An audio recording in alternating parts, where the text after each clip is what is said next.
Oh, right. Let's do this. There's a weird lag there.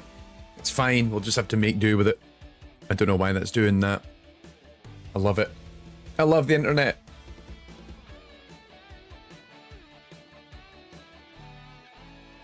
Yeah, there's like a weird half-second delay on my camera. I don't know why that's happening. I swear to God. I swear to God. Every time I don't stream for a little while and I come back and everything's just a bit broken. Slanja. Oh, for the love of Mike. Let's fanny about in these settings and see if we can figure out what the problem is. Actually, I've got a really good idea. What if I just kill the other camera? I wonder if that fixes it, because there's just one less camera that my software is trying to keep track of. That's right, because I actually now have... What is that? No, well, you're now just running through your programs on your computer and going, what does that one do? And why is that on? Yeah, we could probably turn off Bluetooth. I don't think I need that right now. Good old Windows. Internet is full of broken things. And I don't know what's causing that or why that's there or... Now if I double check... Ah, you know what might help is if I just downgrade the camera. And see if that does anything. Oh! Let's just fix that. That looks like it's actually a little bit better. That looks like it might have improved it somewhat. Oops. There we go. The reason being that the camera was actually recording me in 4K.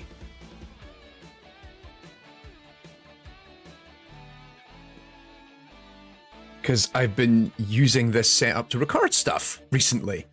And then I'm like, oh, that doesn't actually make sense if you're going to just stream, because you know, stream's barely going to get over 1080p quality.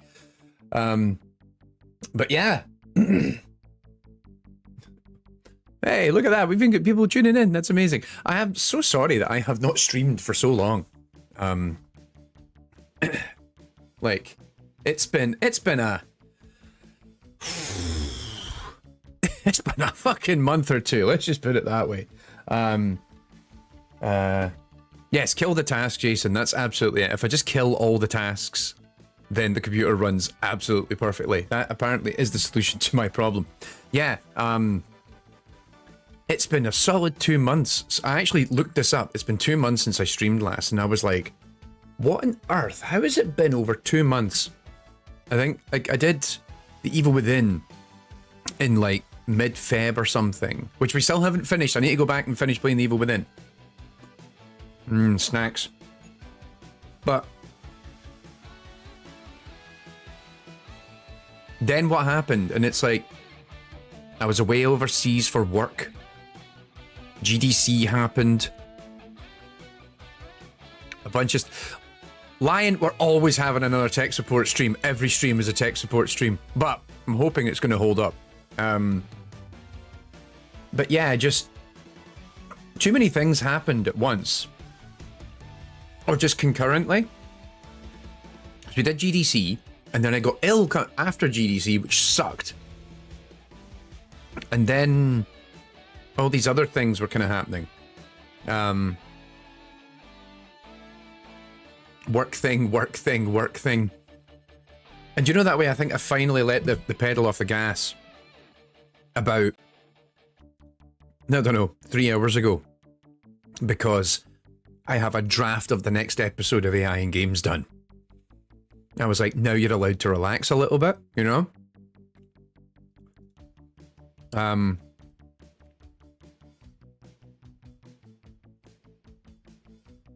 Oh, good. So yeah, I feel like now that I know everything's kind of going all right, or rather, critically, I will have another episode for you at the end of this month. Unless something goes horribly wrong between now and then. Fingers crossed, please, no. Or critically, that just like we get it approved and signed off, because we do have a guest in this episode. So provided we get that, then we're gravy, and we'll have and then we'll get it out the door. And so yeah, it's just been this like really weird, stressful period where like lots of things are happening, but like work side, I'm doing a lot of meetings right now and trying to get more business in and stuff like that, and that's going gradually. At the same time, it's also not going fast enough. Like I've got some paid work coming in, but also I could do some more of it. But also like I was doing a lot of talks, I've been doing a lot of events, going places like GDC we already talked about. I was talking at the London Dev Conference last week. No, that was not last week, that was the week before. And then I was at an event hosting a panel on like AI, generative AI actually critically for game development. It was really nice. I was on a panel with a lawyer as well, Rupam Dave from Harbottle and Lewis. And it was out down in London. It was really interesting having that conversation between us of like, you know, where's this all going? And it was really nice to have that conversation with him. I really enjoyed it. But yeah, there's so many things in the backlog of just like content stuff, and I've got a huge project thing to announce to all of you as well in the next week or two, but there's been too many things. But in the meantime, as Grim points us out, for Super Earth! So let's fucking go. That's not the thing. Let's go here and do it. Yes! So, I have a minor confession to make, because I've actually been playing Helldivers 2 for quite a while. So it's not like, hey, we're going to play this now, because I've never played it before or whatever. As you can see, I'm a rank 26 character. I didn't get to play it for like a couple of weeks because I was busy, and then all my friends overtook me in this game. So they're all higher rank now. I don't think I've ever noticed this graphic until now. And I have put 50 hours into this game. So hang on, I spent all my money, didn't I? I did. Okay, and I have next to no medals to worry about. What I really need is I need to go and get, because I want to get all these ship modules, but I really need to get the material you can only get on Suicide Mission and higher. And that's where I am now, is I'm playing this game at Suicide Mission level, which is like 2 off the hardest difficulty or something like that. Where are we? Yeah, so you start the game on like trivial and then easy, medium, challenging, hard. I'm on Suicide Mission. There's impossible and Helldive above that. But I need to complete a Suicide Mission operation, which I haven't done yet. Okay, I think we should warm up. Let's maybe warm up and do some missions on Extreme, just so I know what I'm doing and I'm good. Let me know if any of this needs adjusted, if you can hear it all and everything's good. Also, where are we? Oh, we're in Terminus territory. Right. You guys have got this, right? Like, I think critically right now our defend order is over here. So, yeah, shown. This is where I was, so let's just go in. Let's just do it. I hope you've all been good. I hope you've all been well. It's just been kind of chaotic on my end, really. Are we dropping straight in?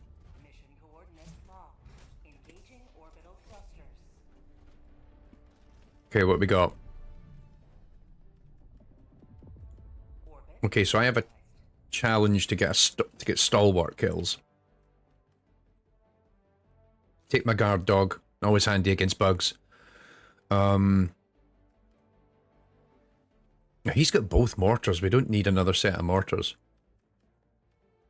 If in doubt, napalm. Actually, I'm going to take my orbital precision. No, not the orbital precision. I'll take the laser strike as a backup. Let's go! Also, for people who've never played this game, or have just heard people talking about it, I hope you find it interesting. This is probably, to my mind, this is currently still the best game that's come out this year. Ooh, what just happened there? No! That's deplorable. I don't believe it. Just when things were going swimmingly well. Hang on. I love it. Let's just jump out of that. It crashed. The game crashed. Just as we were saying, oh, technical issues. No technical issues here. It's all good in the hood. Nope. So yeah, let's get back to that and hope that it recovers. I haven't had Helldivers crash on me in like a couple of weeks. That's actually quite surprising.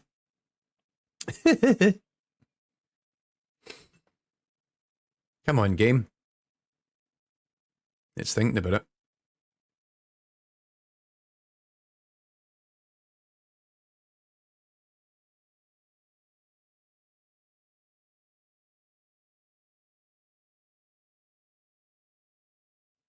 I think we're back.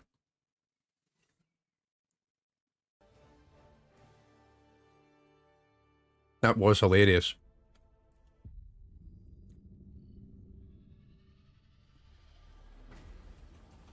Oh yeah, if you're curious, my ship is the SES Sentinel of Destruction. I thought that was an appropriate name. Can't believe it crashed on me. Let's try again. Come on!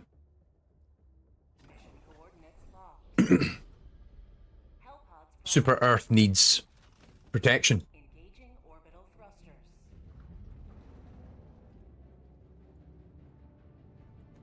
Okay, back in. Let's try it again. What have we got? Alright, well I'm taking my stalwart because I need it. Guard dog. He's got a laser and he's got a mega bomb. So, or 500 kilo bomb, so I'll definitely take napalm.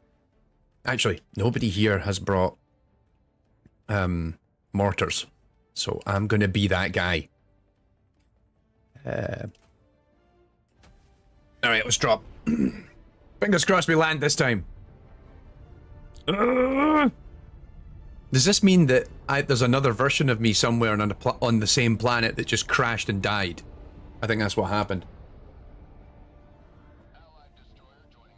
Allied Destroyer is here to save your ass.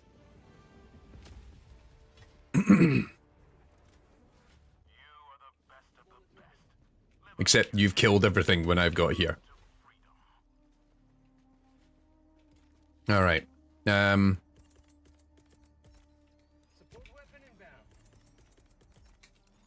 Also, I play this on controller. I think I'm maybe a one-off. Oh no, did I just get kicked out the game again? I did get kicked from the game. How dare you? Fine, I'm just going to do my own mission. I've had more problems just trying to start a mission than any other time I've actually played this game. This is so bizarre. Come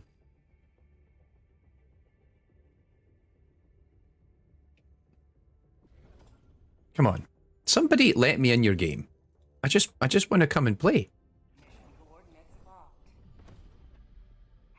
This is such a anticlimactic start. Engaging orbital thrusters.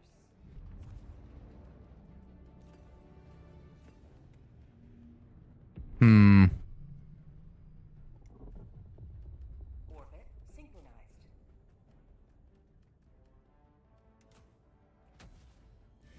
Right, come on. Let me in.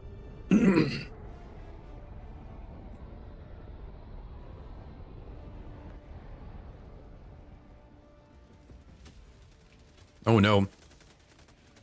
LZ is hot. LZ is hot.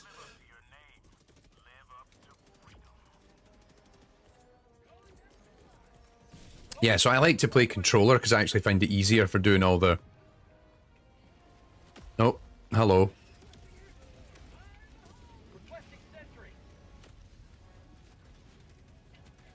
Right, let's go.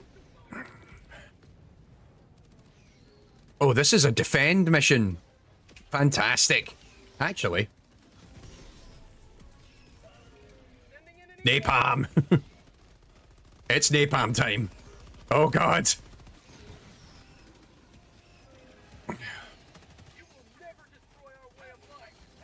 Oh, someone's down.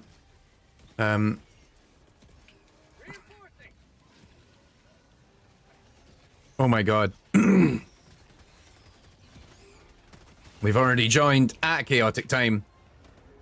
LZ is hot. You know what? The amount of times I join and it's like, oh yeah, the LZ is hot. Like, again. Oh dear. Woohoo! Oh god, that big thing's still there.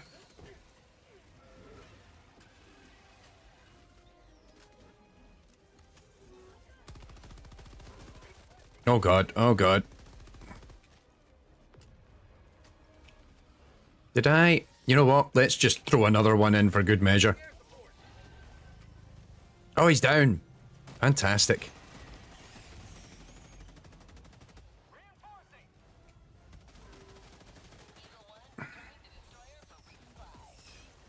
Oh, whoops. Gun's overheated.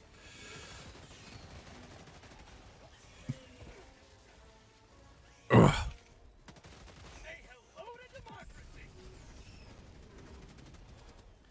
Okay, we're doing all right. It's almost like we're not welcome. It's almost as if we have invaded this territory. Oh my god, this is bad. Falling back.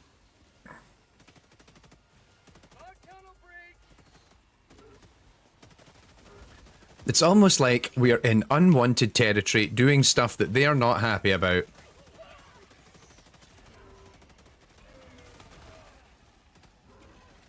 Oh god.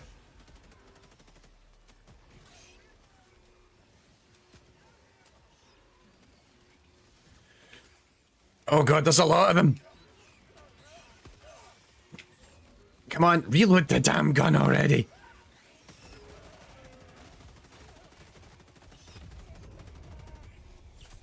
Come on.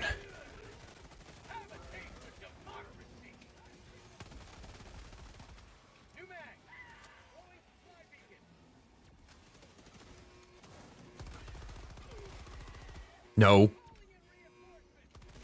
Back off, buddy. Come on, we can survive it. Oh, no, not that, though.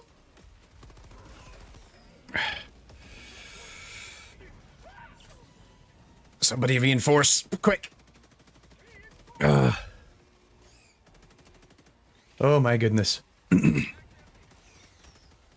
Yeah, I've only started doing... I actually only played one of these missions for the first time, like, yesterday.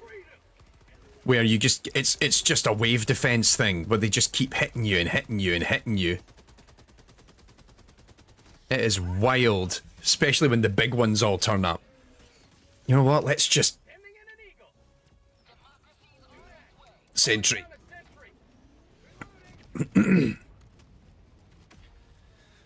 Whew. Alright.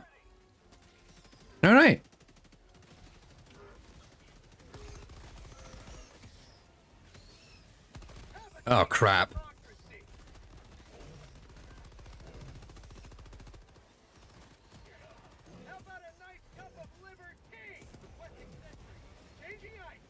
Well, there goes my turret.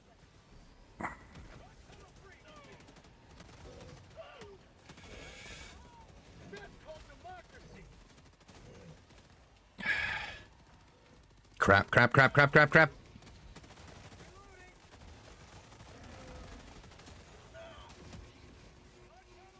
I've let it overheat again. Oh god. Oh my. Oh yeah, John, the first time I ever dropped into the automaton mission, and I think I jumped in on a level that was just too high for me, and I just remember that first time I landed in an automaton mission, and it was, you know, this was back when they were talking about like robot Vietnam and all this sort of stuff. You're just landing and like, oh my god, what the hell is going on? This is insane. Ooh, can I?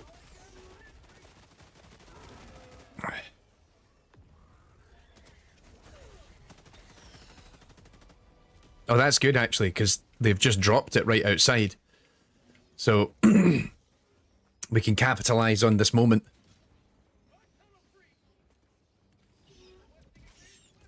I'm going to throw one of these on the other side. I regret not bringing my laser in hindsight. Did someone drop ammo? I don't see it. Oh well, I'll do it.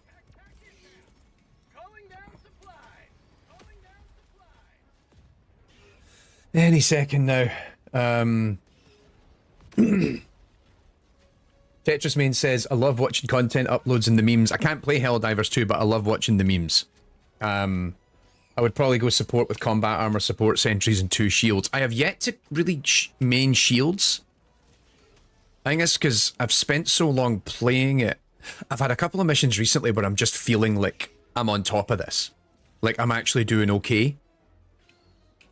And then there's other missions where you just feel like I'm getting nowhere. Oh, they're beginning to break through the fence, I think. Actually, this is good timing, because then... Get the sentry down. Let that do the hard work. Hopefully it... Oh no, it might actually destroy the fence now that I think about it. Because I'm an idiot. Oh my god, 33 kills! Did it hit the hole? Come on. Hello, LB. How is this game with randos? You know what? This game is actually surprisingly good. I think, with the exception of earlier, we had a hard crash on connecting in, which I haven't had in ages, and then we also had a team kick me. But by and large, I find just joining random people's matches actually goes quite well. People are generally receptive to the help.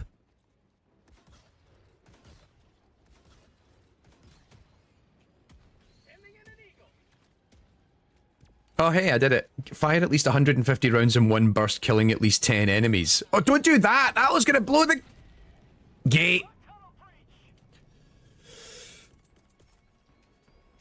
That was not smart. Now you've let them come in.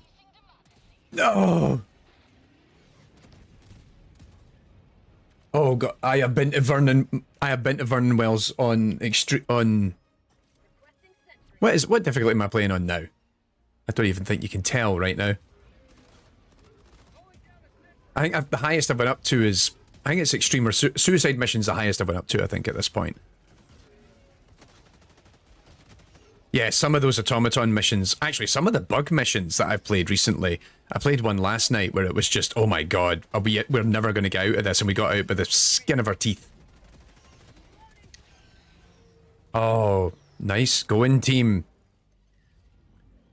Hold the fort, hold the fort.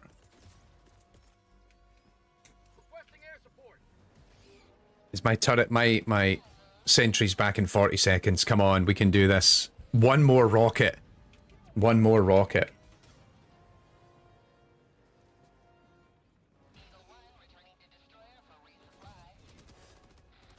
Actually, just for anyone who's interested, they can have a guard dog.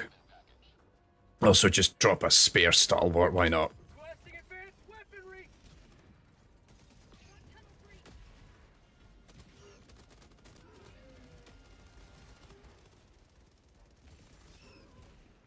Right, come on. We're actually doing a really good job of just holding this line.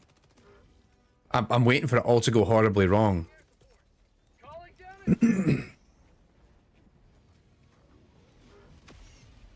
Right, come on.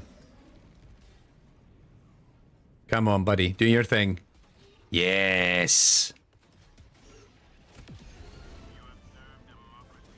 Fantastic!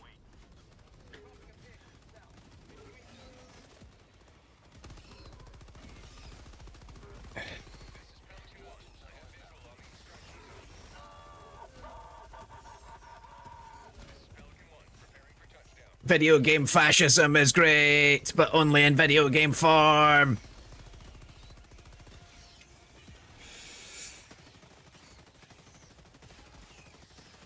Where's the ship coming in? Oh, we need to leg it. Oh god, the ship's here. Let's go. I'm too busy shooting everything.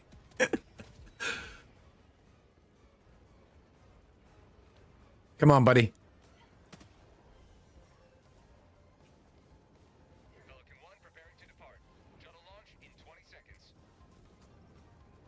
No?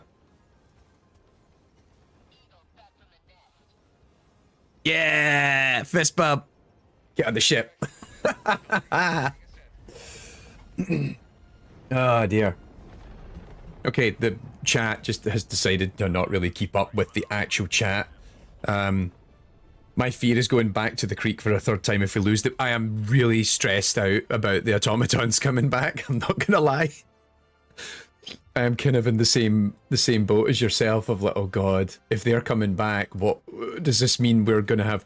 Yeah, do we have to go back there? That is stressful. Yeah, where do I want to put that? I want to put that there. Okay, we did it. Good going, good going. And move that. Just moving all these things around. I totally missed my after match. Oh, that's okay. That's not a bad payout. Actually, I just caught it on the replay of the stream as I'm watching it on the other window. Hell yeah.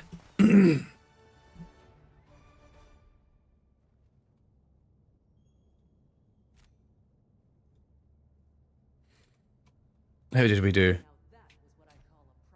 Oh, hell yes. 206 most kills, no deaths.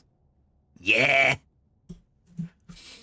I am feeling very competent as a incompetent fascist.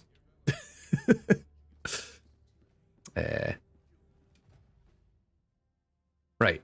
Because I'm stockpiling all that. You can see that I've got these two currencies at the top, the green one and the orange one. But I think all the good stuff is behind the purple one. So I need to go and play missions that allow me to get the purple one. Which I think is on Suicide Mission and above. And I think we're playing on the one below it right now.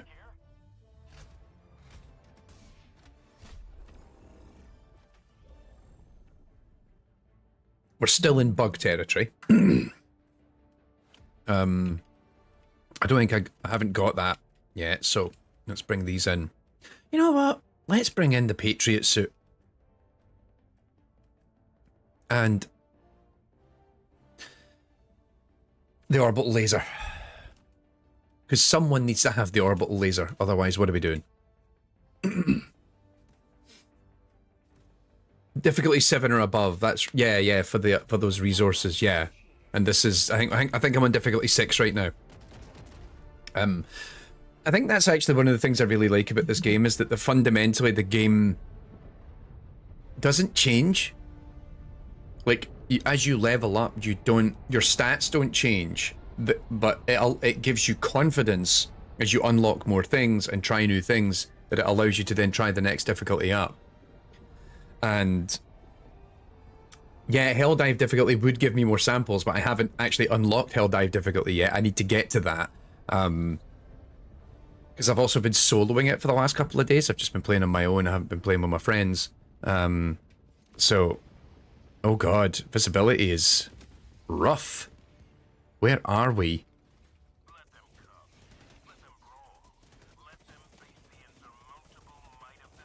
Oh god. LZ is hot!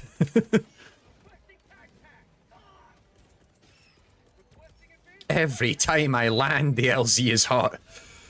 At least on this difficulty, anyway. Oh, nicely done. Uh-oh. Let's just get in. Take it from there.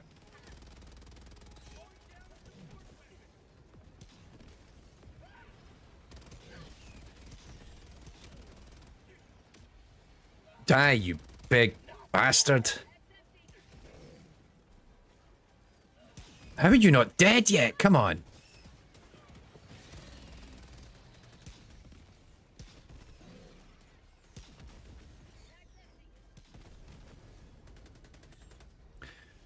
You are one stubborn son of a bitch. Alright.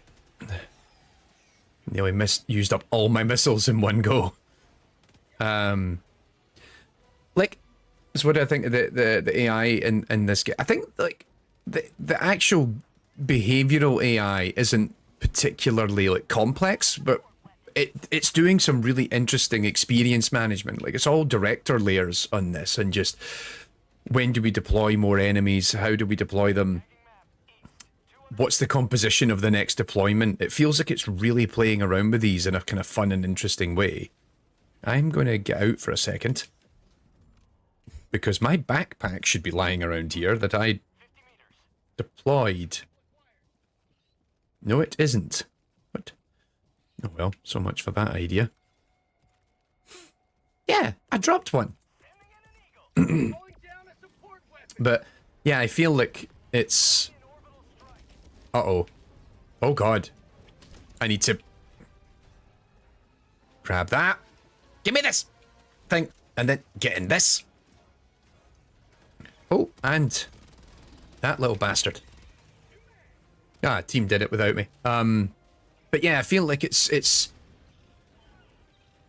interesting as well, because I also think that what it's doing in terms of its director AI or whatever is changing. Like, they've actually tweaked it and manipulated it. I felt that there was too many random bug holes just deploying before in ways that I thought it didn't make sense, whereas now I'm like, it feels like not only are they're less they can be sometimes more frequent, but I can actually see the rationale of why they're occurring, whereas sometimes I just felt like we were just getting bug holes for the sake of bug holes.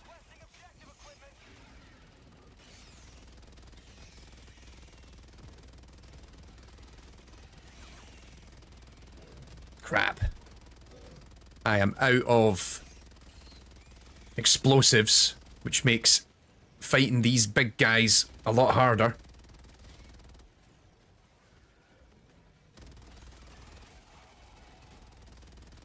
And I'm also on my own because the rest of the team wisely legged it.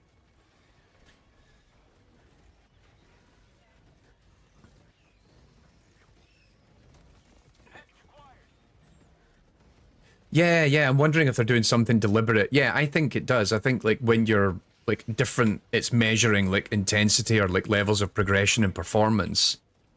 And then also, I think those are being customized as things are changing in the galactic story that's playing out as well. Because it seems like it's changing on per difficulty, and then I think it's also changing. I think they're doing a lot of live adjustment to it as the game is rolling out. Right,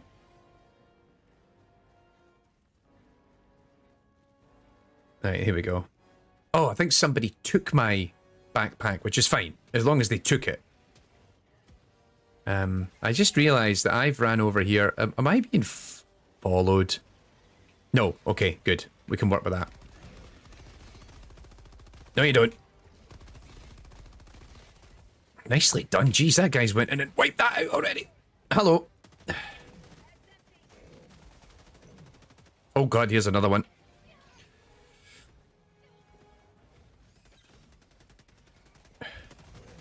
I'll be interested, and also the fun thing as well is that they're slowly rolling out new archetypes. Oh crap, there was two of them. Yeah, they've got this GM who's managing the story, and I think that's also tying into the design, that then whatever the story that's running is also then influencing what changes they're making to the, like, loadouts on I think also it maybe changes on a per planet basis as well, because, you know, you're going into different planets that are under Terminid control or automaton control, and I feel like, because there's also environmental mutators, I wonder if they're doing, like, actual enemy mutators on those planets as well, at least to mess around with the configurations. It's a really interesting, like, game design experiment, and I love this, and I love that it exists. Like, this is my favorite game of the year so far. Like, if we're going to do the end of year wrapped or whatever, thus far, this is the game to beat. I just think this game is so intelligently put together. No, I don't need that. I wanted that. Hey, you're having a fun time over there. Let me help you.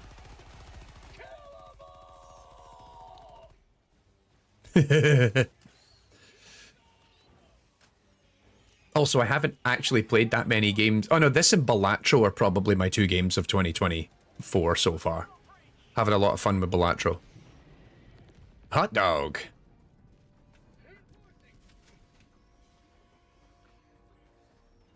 What else did I bring down? Orbital laser. Oh boy.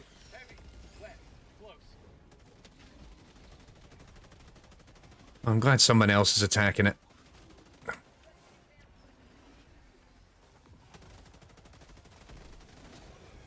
Nice. Oh, crap, crap, crap, crap, crap, crap.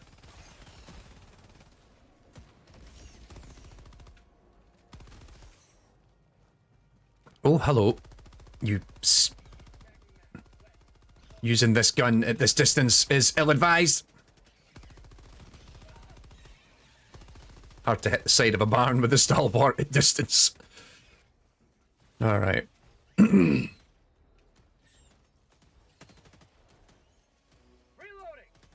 Ooh, hello. Rare sample acquired. No. No sequel for you. Also annoyed with myself because I let myself die already this one. Oh dear. Okay. No. There we go. There must be a stalker nest or something nearby because there's lots of them.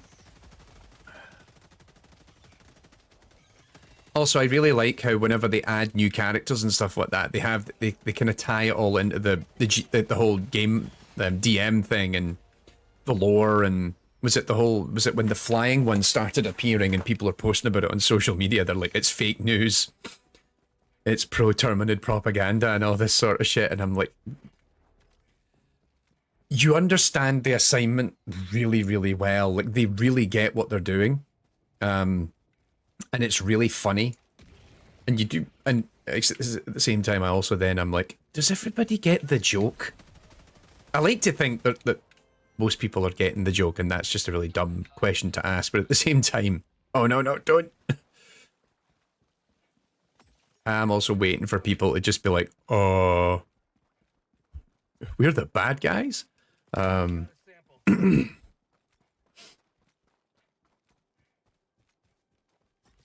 Lion says, I'm a little envious because this is the thing I want to do with an RTS title. I have had that same thought over the years of like, oh, wouldn't it be really fun to have like a strategy game where everybody is working together to fight against on a united front, and the idea that I'm combat looting and I really shouldn't be when I should just be...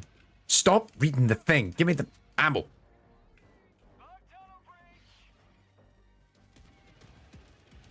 And I really like that idea. I think there's a lot of scope with that. Oh, jeez, he's getting messed up. Oh, and it's now with me. Hey, good looking. Uh-oh.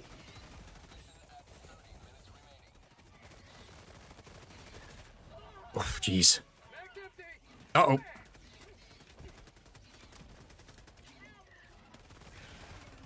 Thank you, friend. I changed to the wrong gun there. Oh, God!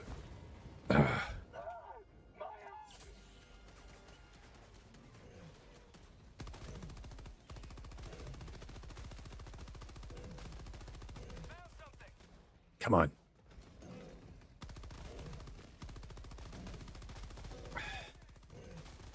Fall! Fall!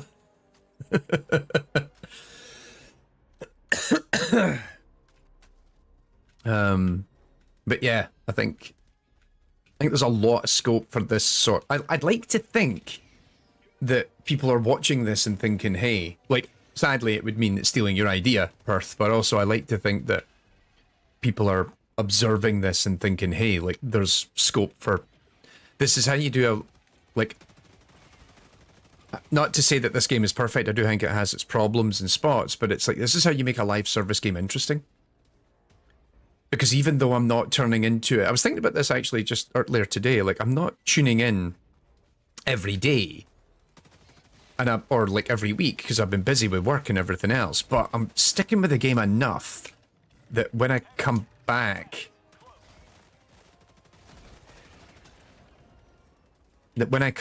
it's like, what's happening in the war effort?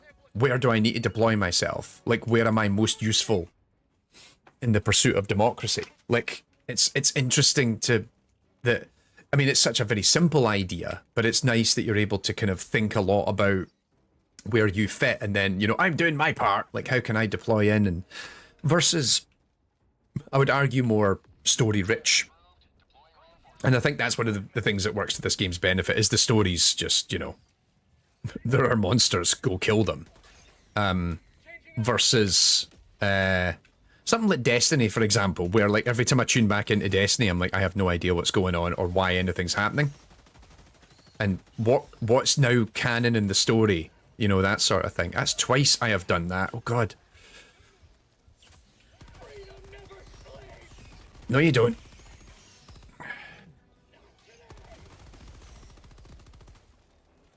Oh god, there's a lot of them.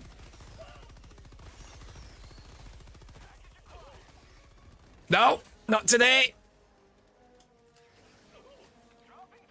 Visibility is so poor right now. I can't see shit.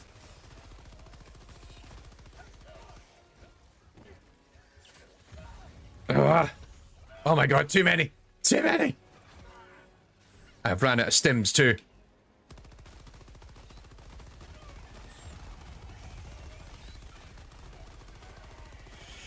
This is going to be my final stand.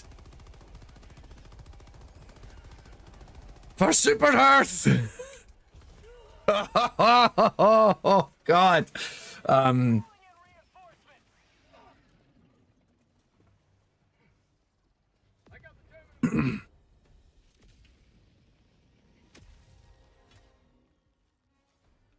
me to the enemy.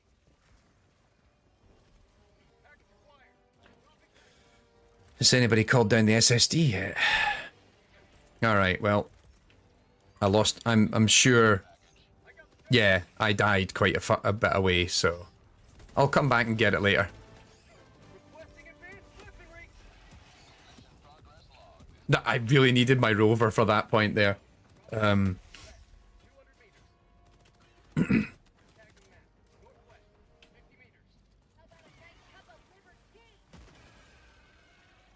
Okay. Well, you know what? I think we can make the push. We can go for it.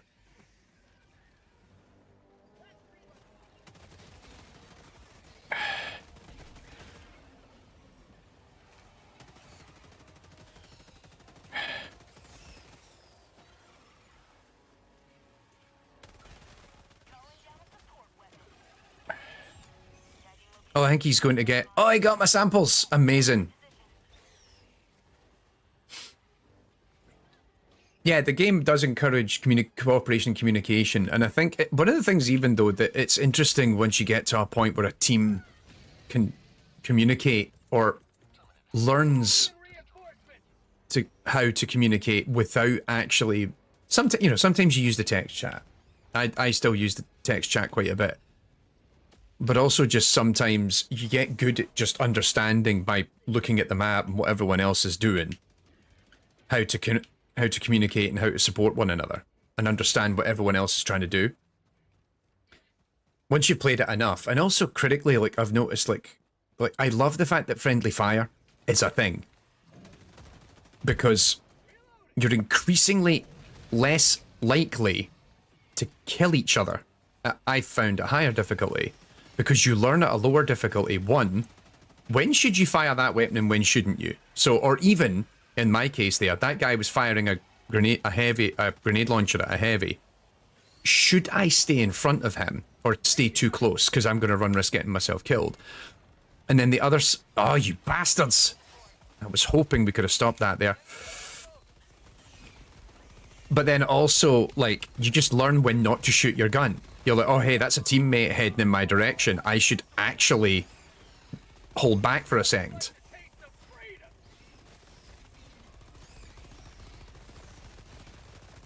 Drop, you son of a bitch. I'm going to fall back briefly, not kill myself with my own laser. That'd be good. Oh, it's a heavy.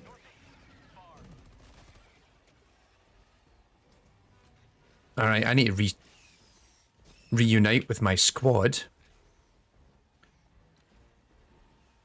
Get some! Get some! I'm gonna go the long way round.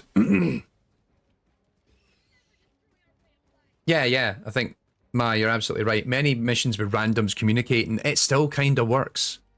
Because people who actually play a lot in random, I think, get good at learning to communicate with one another. And that's also, like you say, like, because you know what to do. Or you quickly look at the map and I go, all right, cool, we've cleared this area, we're pushing up towards the objective, and probably, you know, that, well, actually, they're heading up to where the K3 marker is.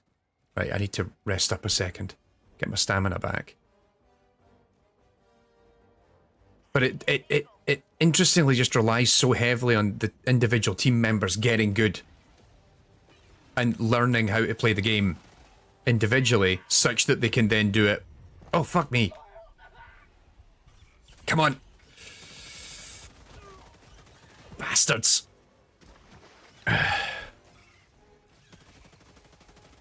You snuck up on me, you little dick. That was clever. I'll give you that. But yeah, I feel like it does a really good job of forcing you to get good at the game individually and then learning how to collaborate and communicate with one another. And I feel like I just got really stuck there. And now I'm letting the team down because I really should be with them right now for this.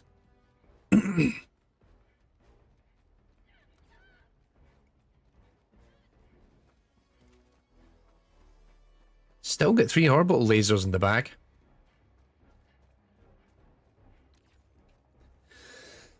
Requesting advanced weaponry. Come on. Bug outpost spotted.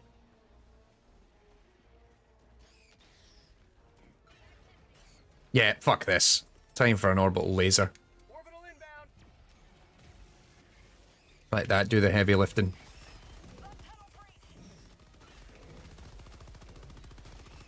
Oh, super hard! Tagging map. West. 200 meters. Oh, that's a very big one. Titan time. Tagging map. West. 200 meters. Oh, good. On the bright side, I'm kiting the Titan away. On the other, not so bright side, the Titan is heading my way. Oh no, it's changed its mind. Bastards! Did it again.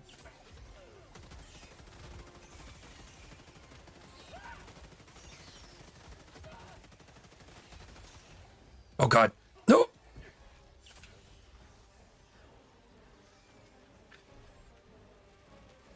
I keep getting caught out by these guys.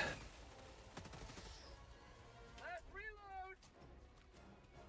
Yes, at least it's in my line of sight. At least I know where to aim. Get some. Get some. Oh shit in hell. What was that about it being in my line of sight? Mission at 20 minutes remaining.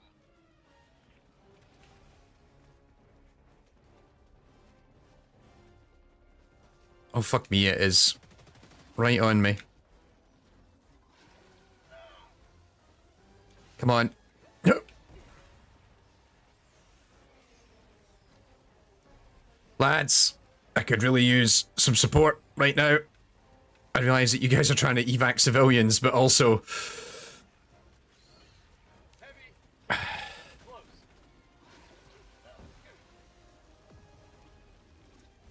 Come on.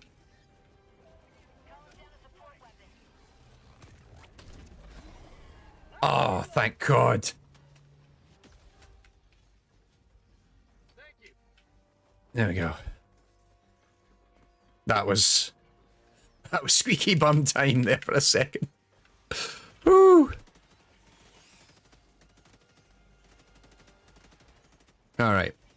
I think it's time we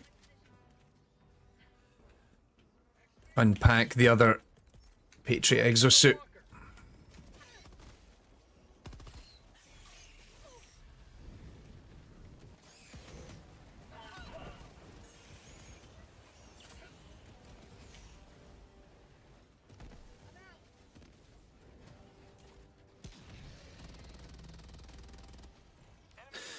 He's dead. Indeed. Still regret the times I accidentally killed teammates when I started the game. Looking back now, half of those kills are my fault for understanding the team well enough. Yeah, like, I mean, I think, like, I think fortunately people learn what to do and what not to do, and are also learning how to get better. I think there's like a communal thing of people are teaching other people, like, don't be a dick, don't go doing that. Let's not.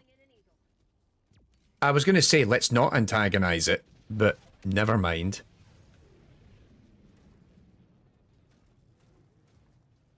Well, we still... Okay, we have officially antagonized it.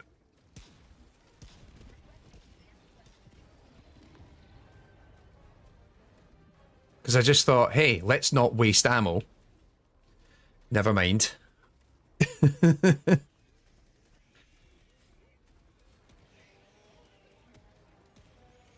Oh god, is there a bug hole open somewhere? Did I get my... However, I've not got my mission yet. 200 stalwart kills. Oh, sorry, buddy. Ooh, ooh. I'm getting out of here. I am a liability to all these people.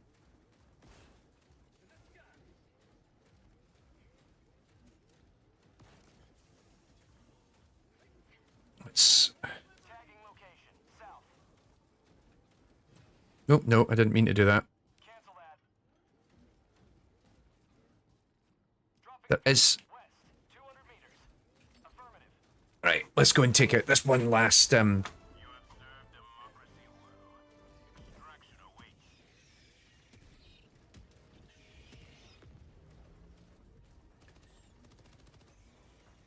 think it's a nest.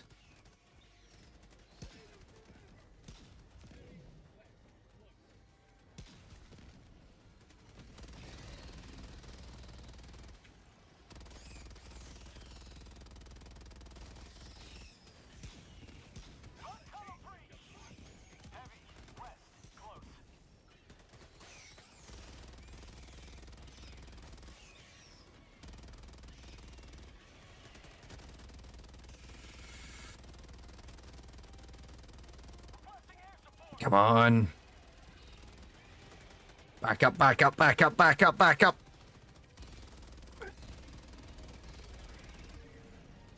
Whew. Hot dog.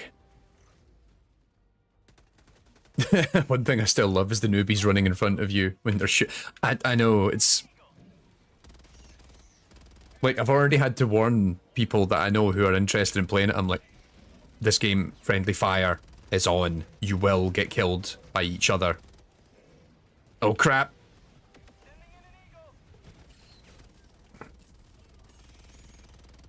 Nicely done, team.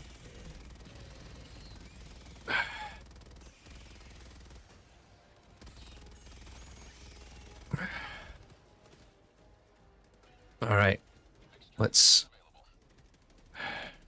get out of here. We got a good bunch of samples, not all of them, but...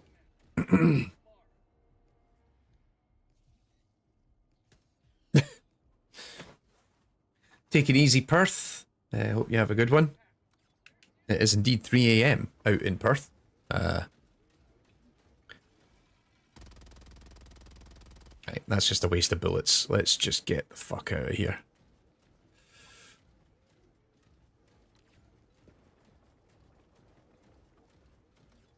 I am waiting for something big and horrid to ruin my day.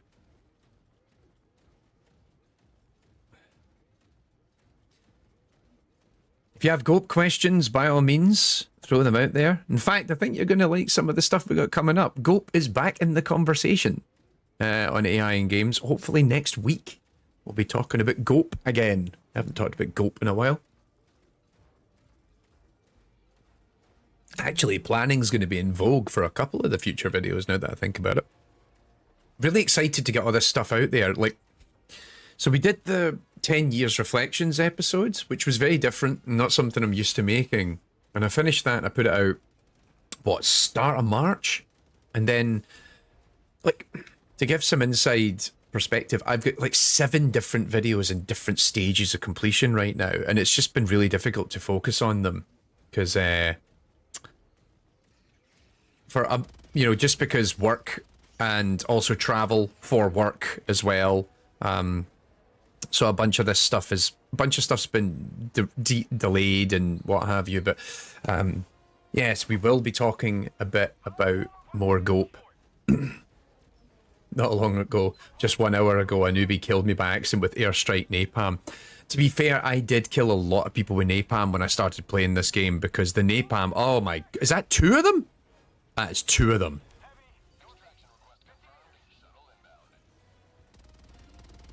That is bad.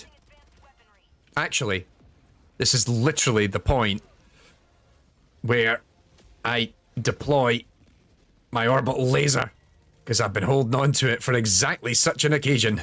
Requesting orbital. Sending in an eagle. Cook that motherfucker.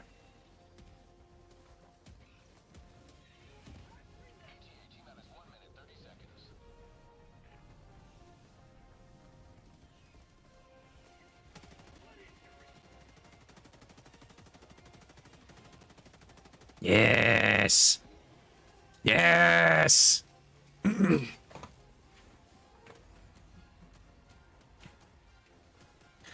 I think. Oh yeah. Notice some new games. I'll need to check out which games those are. Keep them on the radar for future content drops. But yeah, like it's funny how now actually I talk with indies sometimes who are like, oh yeah, we're thinking they're using GOAP for this now. Like it's interesting how that's now kind of, you know, like 10, 15 years ago it was all the AAAs that were using GOAP. And then, oh god, I'm out of stims. Freedom forever. T-minus 30, come on. Oh crap. No! Oh my god, I've held on for so long. But yeah, it's interesting to see how that conversation's changed now, and a lot of indies are like, yeah, GOAP. Like, people understand it at this point as well, that they can just be like, yeah, like, that's totally an idea.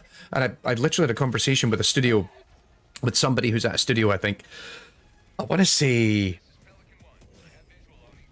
like yesterday or the day before, and they were like, yeah, we're looking at GOAP to solve this design problem we've got. And then I was giving them some advice on, like, you know, hey, come on. Like, guys, let me... Yes! Let's fucking go. Did somebody pick up the samples? Yeah, you know what? I don't think I'll stick about.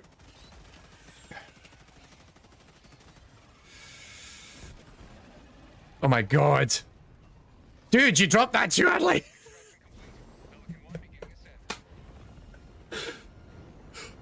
What? No, I was on the ship! I was on the ship! You saw this! I was on the ship! What the fuck? What the fuck? Oh, what the fuck? I was on the ship!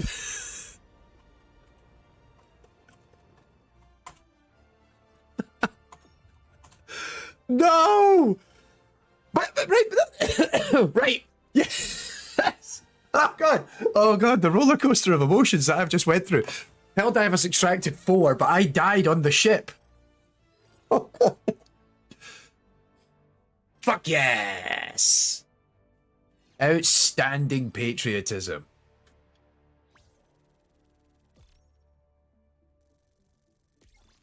Oh. Oh god, that was dramatic.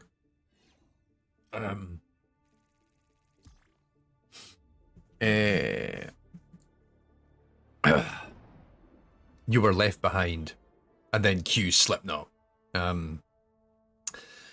More of a question of asking your opinion. What's with the state of the AAA industry and many genres bloating? Where do you think the gaming market and industry is heading in the future? I don't know if I can answer that now, but that is actually the subject of a future video, because we've done hot dog. My god, 5,588 rounds fired. But on the bright side, I got 351 kills. I got the most deaths though. That was really bad. I think it's because I'm chatting with you guys. My sacrifice for democracy will be remembered, which I'm grateful for. At this point, I think there's a couple of stratagems I still don't have unlocked. The walking barrage, for example, and the strafing run I didn't see the point in. Maybe I do get... Nah, I don't see the point of the rocket pods, to be honest. But I've been holding off on these because I wanted to get the purples. But now, actually, I've got so many of each of these resources. But yeah, so I did the 10 years... Looking back on 10 years of AI in games. I did that episode that came out last month. I am writing a 10 years... The next 10 years. Like, what do I think is the 10 years of the future? That is a topic that I really want to kind of explore, because I do think about a lot about where are things going and what are the... I think there's a really interesting conversation to be had right now about the influx of generative AI trying to solve a problem that more often than not the problems they're trying to solve aren't the problems that developers really want to solve, and maybe they need adjustment and tuning, or they're not forward thinking enough about the real problems that actually exist, that we need to try and start fixing as a community of developers. I think that's a really interesting problem. Like thinking about thinking about open world games and like all these problems with managing AI at scale in these spaces, and like thinking about navigation. Like there's a point that I started writing about, which is going to appear in this video when it gets made, is like I was at GDC this year, and of course, you know, as you might know, I help organize the AI Summit. And like the two recurring themes I kept seeing at the AI Summit this year was large language models are cool and we could maybe do interesting stuff with them in games. None of it final, none of it like ongoing or permanent or whatever. And then the other thing was like navigation's a pain in the ass and we still haven't solved it.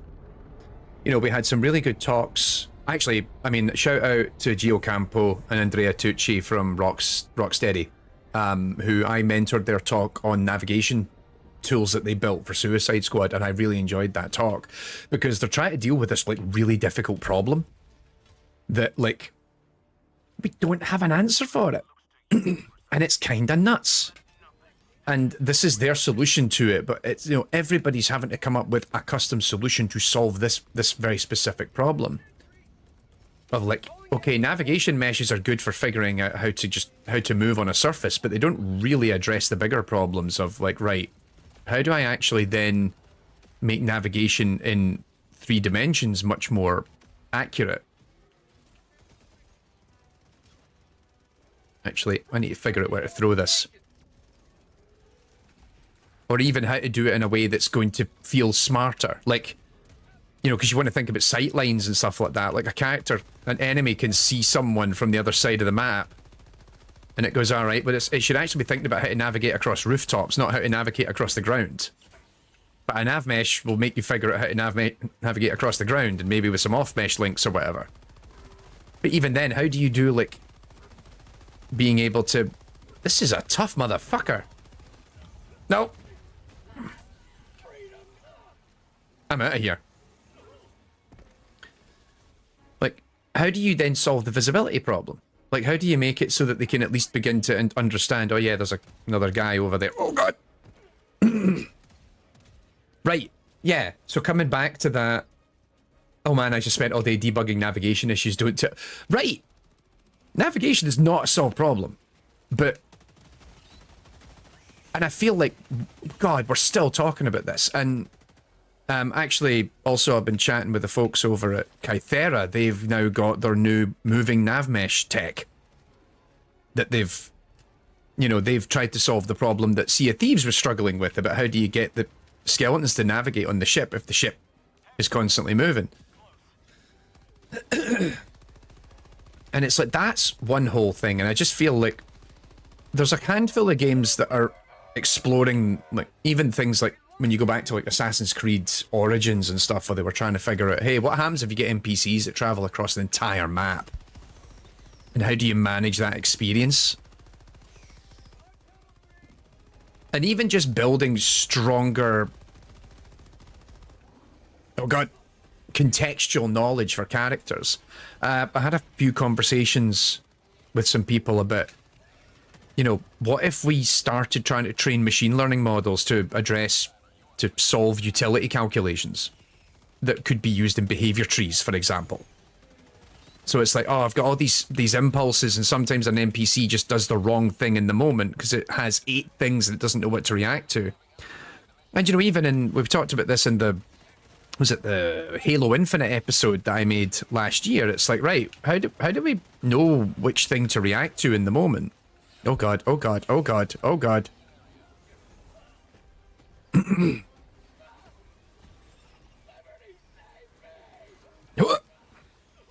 Oh, good shout. Put that there. I'm beginning to think I regret not dropping down something more substantial. Calling down fortifications. Requesting sentry. Oh, you bastard. Oh, you bastard.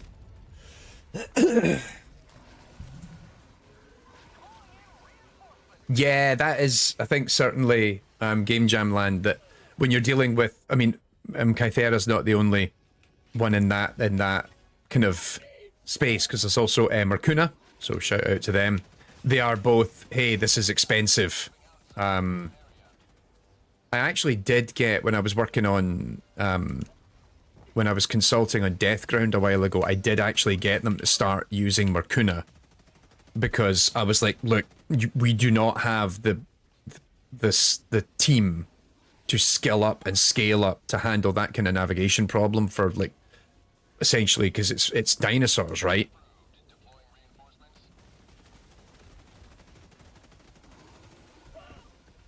Damn it. I thought I could move faster than that. Come on. Oh god. Oh god. Oh god, there's 3 of them. Shit in hell.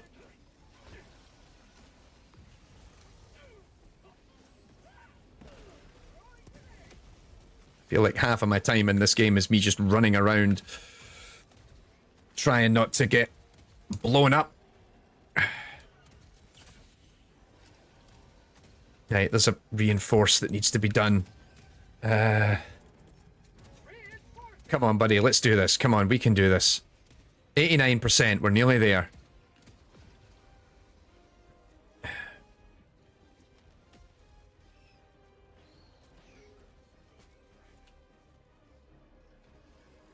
Oh, fuck's sake. Oh, come on, I thought I reloaded this. Did not check, I'm an idiot. Come on, this will get us over to 100.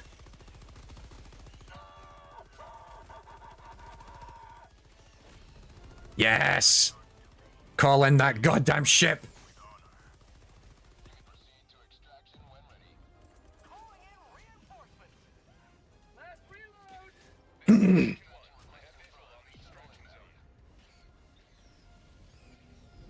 This is Pelican 1, preparing for touchdown. Yeah, I think, coming back to Ma's comment, like, do we use machine learning to solve the navigation problem? And there is some companies that have tried doing that. Because, like, navigation is such a huge fucking problem, and we don't have a solution for it. Like, navigation meshes are great, but as our chat is already, you know, quite nicely, as pointing out, it doesn't solve everything, and also it's a nightmare to debug navigation problems in your games.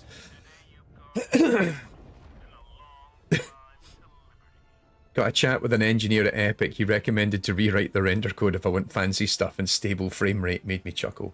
But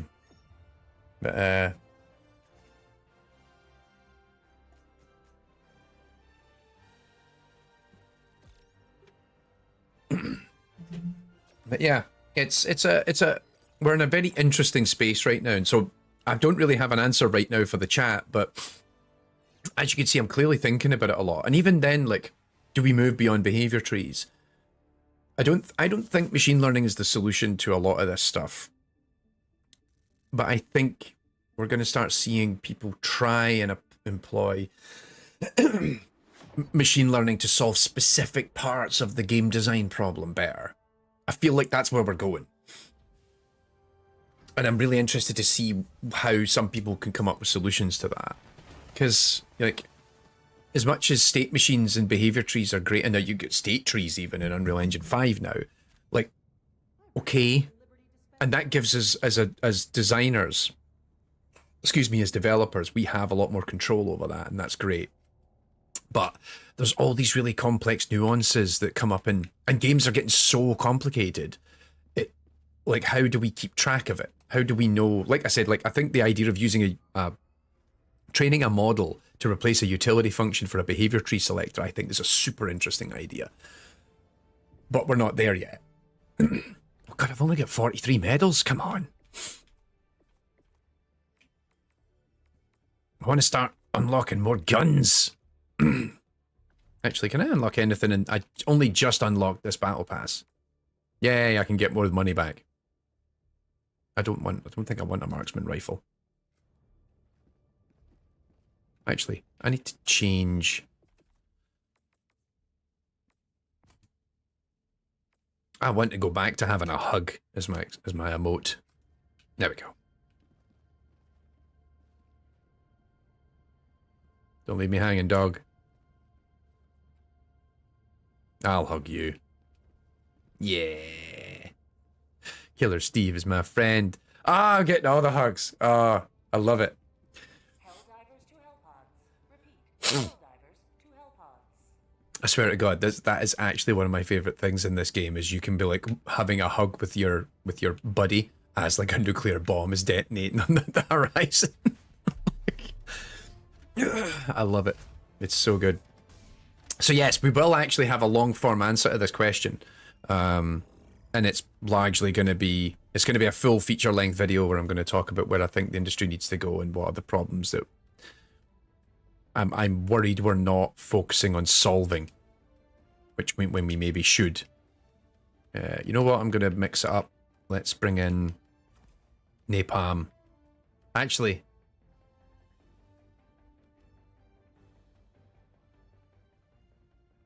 rail cannon strike. Let's do it.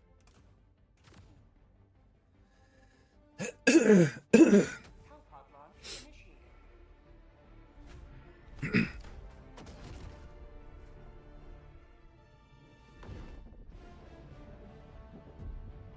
Right, yeah, Game Jam, you make a good point. Like, I'm less versed in machine learning, but for similar reasons, I'm scared of GOAP, I'm scared of ML. You want to optimize the fun that AI delivers and not optimize the best killer AI.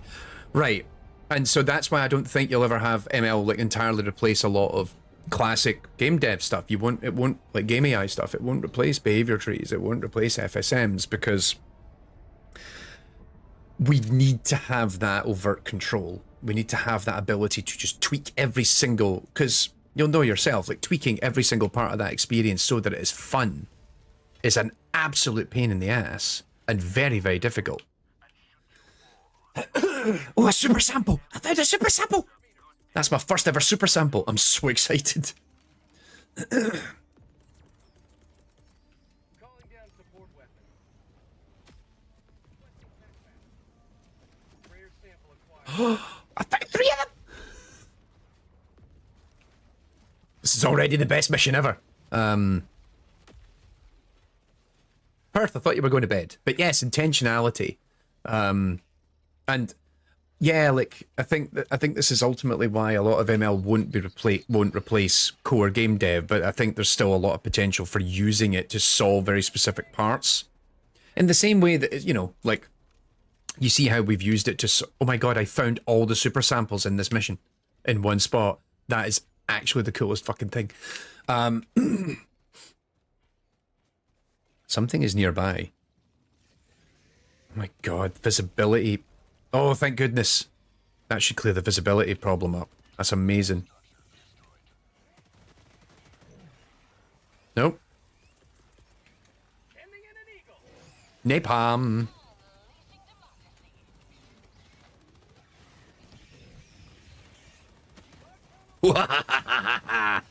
But yeah, I think that's why, because you can't quantify these things, and you have to constantly be adjusting and tweaking things. I don't think a lot of ML tools really work as a replacement for behavior. Requesting orbital strike. Nice. Oh, we got more coming on the horizon. I remember actually thinking of this conversation about, like, you know, intentionality and making it fun, etc. I remember, if for those of you who've been watching my stuff for a while, you might remember the Division series I did on Division 2.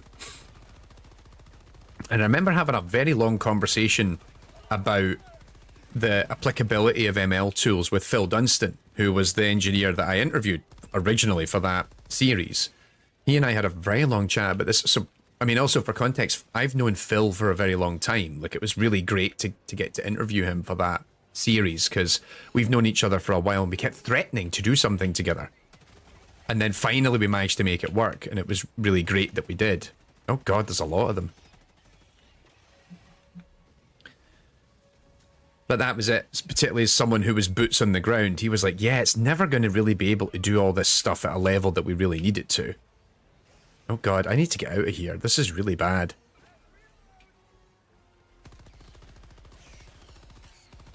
How'd you like the taste of freedom? Oh god. Oh no. Oh shit. Killed myself. Happy Pie. Managed Democracy is going okay, but at the same time I did just die and drop all our super samples, and I need to go back and get them. So hopefully... Requesting objective equipment. Well, that fire implies that's where my napalm dropped.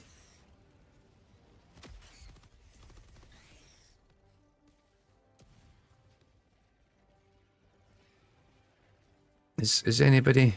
I appreciate they're busy. Let's not tell them to hurry up and reinforce me, because I'll just enjoy the chat for a second. But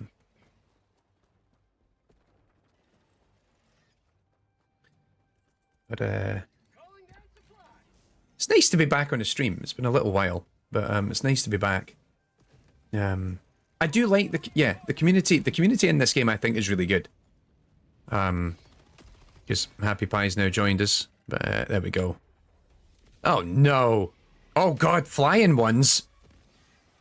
I have landed in hell. What the heck is going on? Oh, I have landed in a really bad place. This is not where I want to be. Orbital strike. Black tunnel breach. Requesting air support. Oh, I've actually landed near where I died, I think. Does that mean my samples are nearby?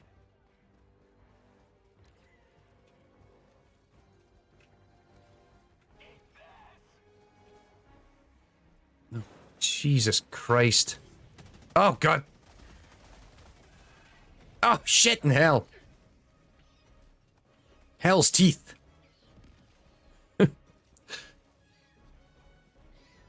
Actually, that's not a bad idea. Rail Cannon Strikes back online. If I could not die. Yeah, nobody picked it up yet. It is definitely my stuff that's lying down here. But I need to find it, and I don't know where it is. And I need up, right, down, down, up. Calling in orbital strike. Just blow him up, damn it. Thank you. Requesting air support. Injury? What injury? Calling in reinforcements.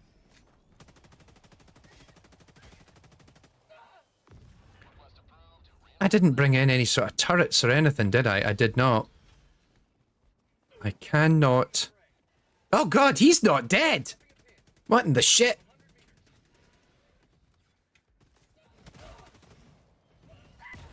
Fucking hell, this is going horribly wrong. Ah! Reinforcing. Calling in a Helldiver. I heard they don't see you if you don't move. I don't want to test the theory, I gotta be honest. Oh, what do you mean that didn't kill him? Point me to the enemy. Right, so hang on. Where's all my stuff?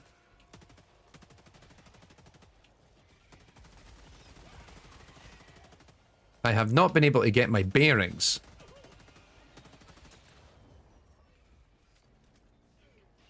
We really need to kill these flying fucks. Right, hang on. There's equipment down there that looks like it might be mine, so let's head in that direction. Because I don't have... Yeah, you know what? Fuck you guys. Have some fucking napalm. Ah, this is looking more familiar. Calling in reinforcements. Alright, brilliant. No, I don't need the quasar cannon. Give me the samples! Southwest. 100 meters. Bastards, bastards. Requesting advanced weaponry. Oh, bugger, I accidentally swapped out my gun. Well, this isn't good.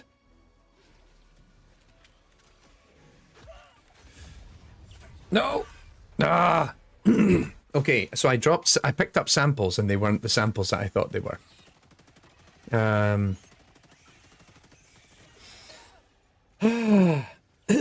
Yep, I know, Game Jam. I know, there's super samples out there and we need to fucking get them. Calling in reinforcements. Thank you, buddy. Ja, fucks. Oh, fuck me, there's a fucking Titan coming in. This is not going well.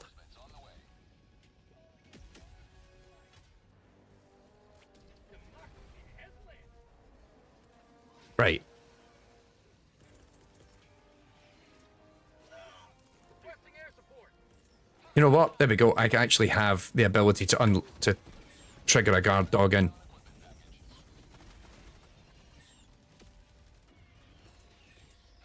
Ah. Requesting advanced weaponry. Give me that.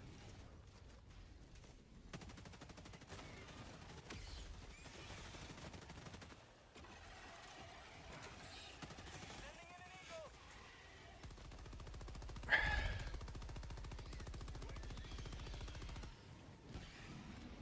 Sons of bitches.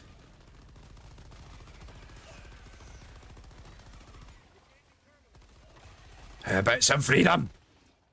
Have your cup of Liber-tea, you dick. Okay. Where were we? Dropping item. Oh, shit. Hang on. That's my body. Down there. 100 meters. I'm convinced.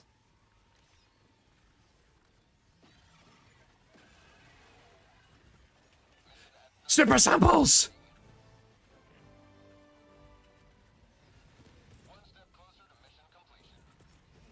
Requesting orbital strike. Oh shit! Oh god! Helldivers never die. Oh my god. I actually didn't think that was gonna work.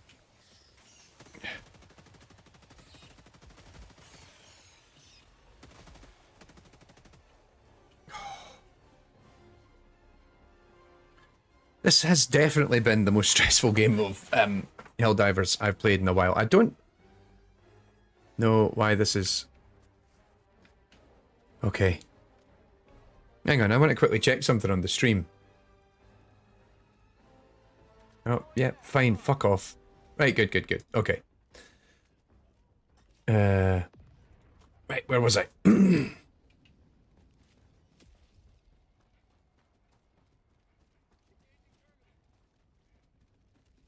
Now just hold on them for another 30 minutes.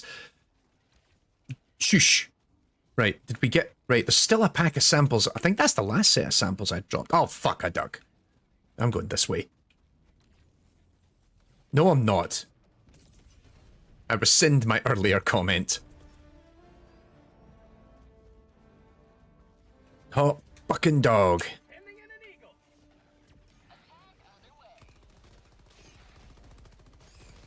Kasplume. It's just a thing of fucking beauty, that is. And there's a heavy in amongst all that. Oh god! The Bile Titan! No! Yes, we're on game difficulty 7. Request approved. Deploying reinforcements. Hive structure destroyed.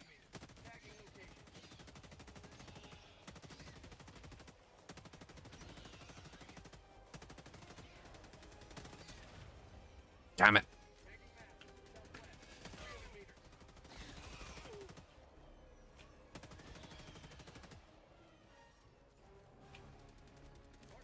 Oh, Jesus Christ. Can you geese peace like? Ugh. Nice. Nicer.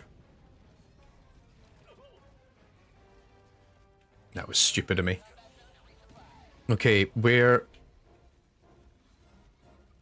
Okay, back that way.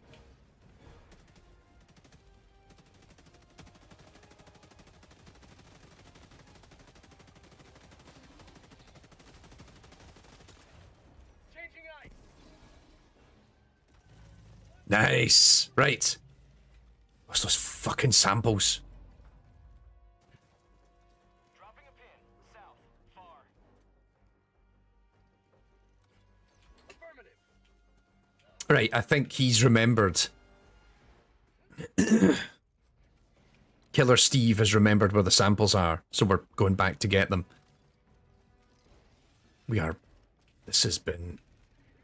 stressful. Jesus, we still haven't done the second objective. Or the second sub-objective to then go and do the... Jeez. Like I said, stressful.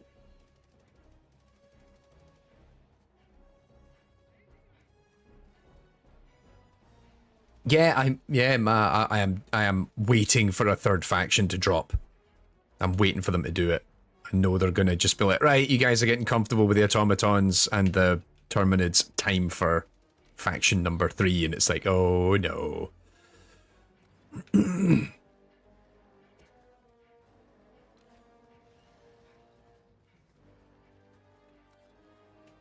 Oh, guard dog. That's my scythe, but... Oh, Christ, a bendy bus.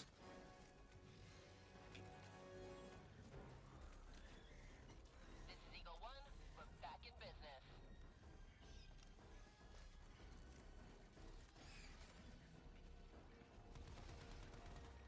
No, that is not my guard dog, actually.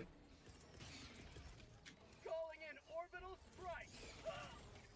Sending in an eagle. You will never destroy our way of life. Found something. That's better.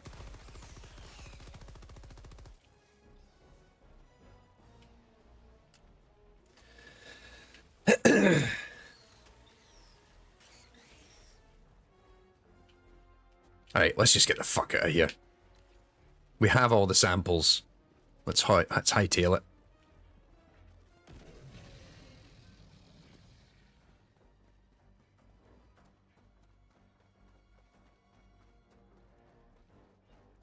Right.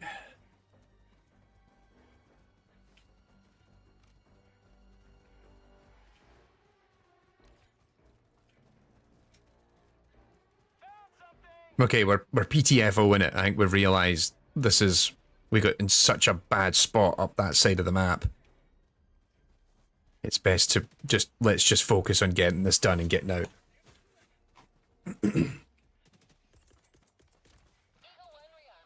Send it to rearm. That'd be good. You know, the funny thing is that I think it's maybe the monitor settings combined with my lights. You get a clearer picture of the environment right now on the stream than I do on my monitor. So sometimes when the visibility is really low, I actually quickly look at the stream to see what you guys are seeing.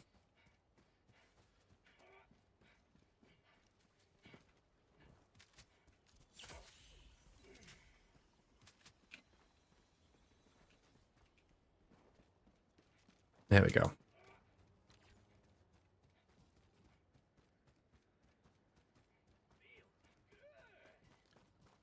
Alright.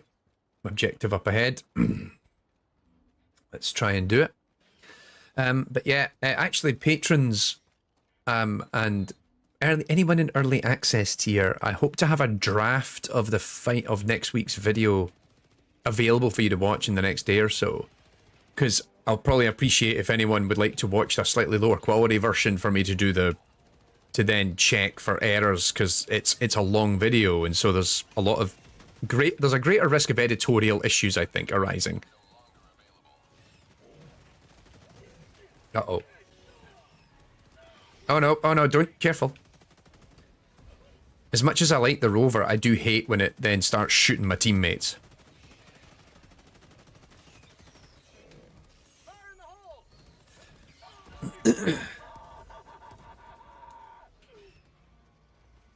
Come on, big guy.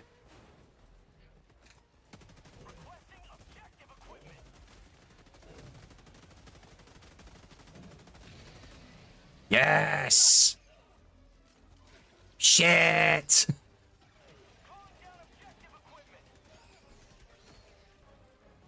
I hear.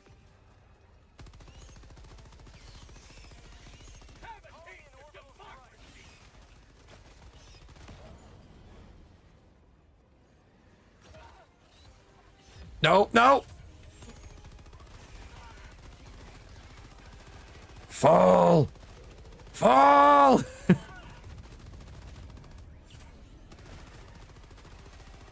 Fuck yes! Fuck yes! Woo! Oh my god. Just when you've got a machine gun and you just fucking open up with it. That is liberating. But also I recognize this is a video game.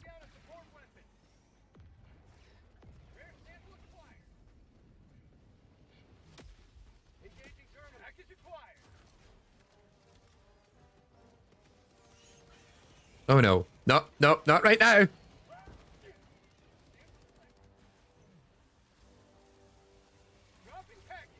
Most dangerous delivery of SSD ever. Right. I hope somebody's on the terminal right now.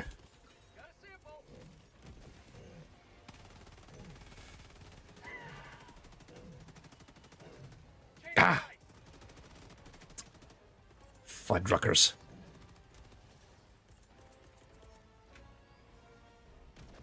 Go after this big bastard, come on. Requesting orbital strike. Requesting air.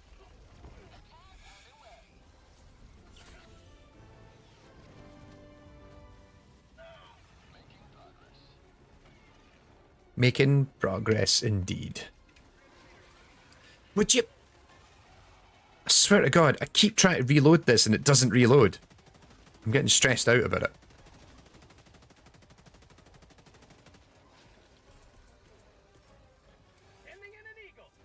Right. Okay, lads, let's just push up to the objective and get this done. Eagle 1, leaving combat zone to resupply.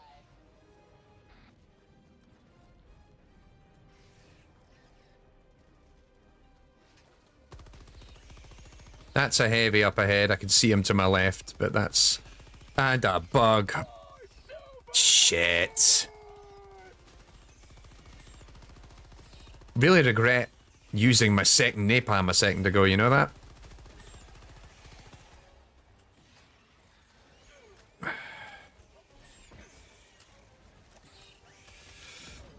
Come on, get up! Hurry up, reload this damn gun.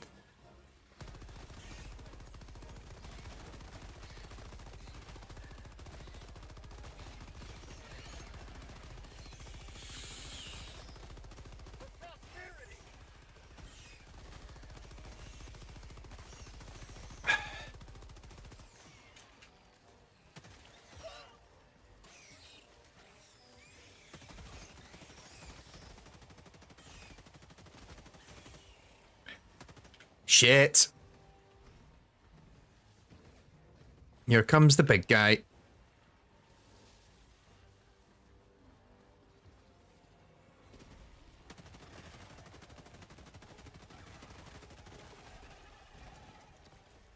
Oh god, two of them running away. Last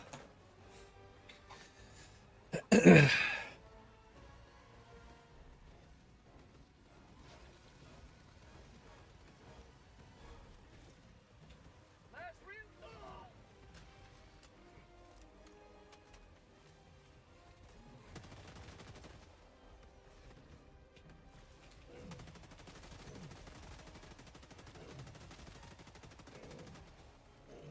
Nope. I was like, do I have anything yet? Nope. I really want that orbital rail cannon strike. Guys, why are we running towards a nest? This is ill-advised.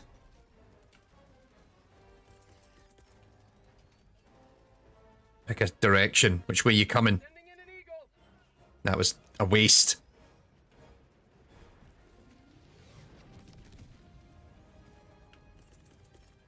Throwing supply beacon.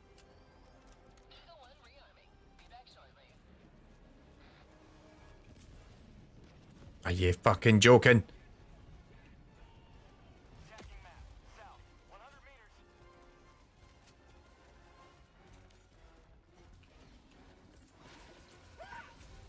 Calling in orbital strike. Damn it! That wasn't enough.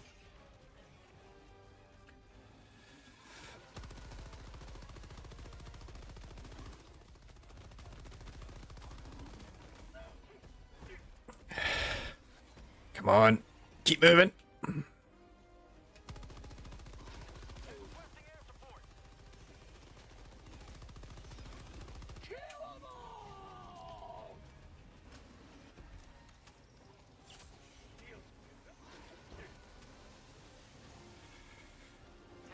Come on, move, move, move, move, move, move.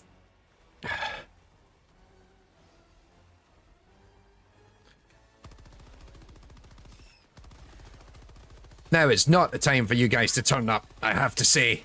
How'd you like to taste of freedom? Could you pick maybe one direction you're all coming from? That'd be swell. Oh.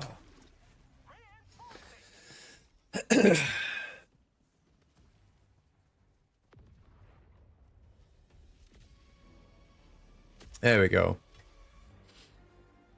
Ready to liberate. Right, come on, lads. We're down to 15 minutes. We need to hustle. I'm actually happy to just sacrifice the other stuff at this point. How the fuck would you piss off? I feel like the game is really just laying it on thick this time.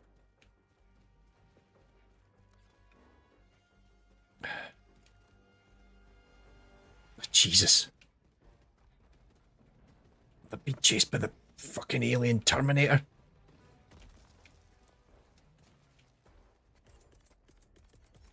Calling down a support weapon.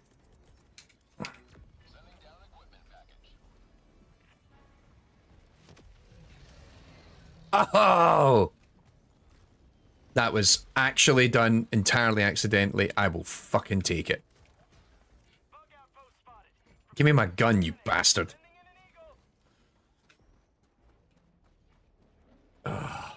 That was chef's kiss. I don't know what's going on over there, but I like it.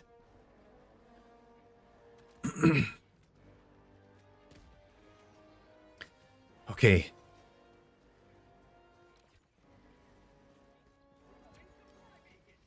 Oh, well, actually, those samples that we left behind are right next to the drop point.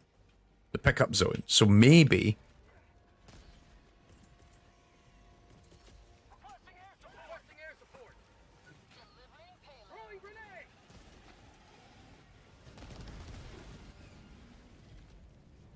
Good start.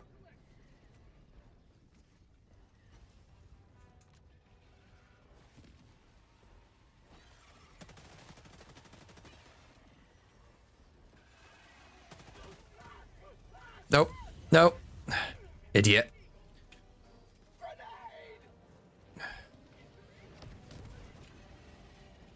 Come on. Nice. Couple more.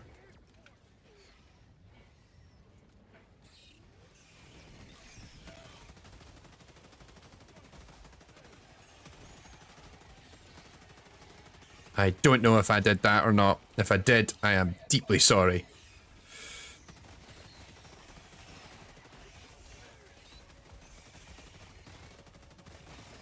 Never destroy our way of life. I need to get rid of those bugs. Dropping a pin. North. 50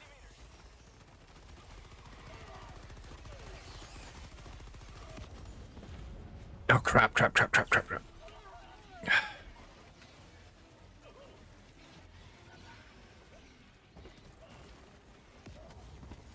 Oh, God.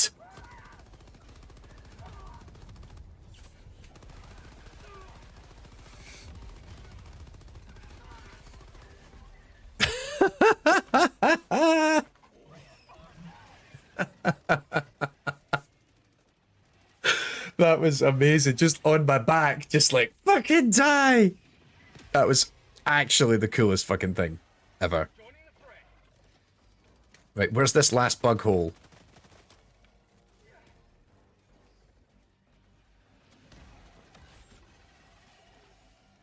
Where is everything? That way. Oh, there it is.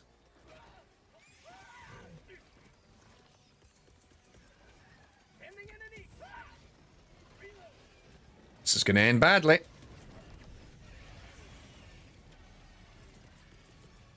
Requesting orbital strike.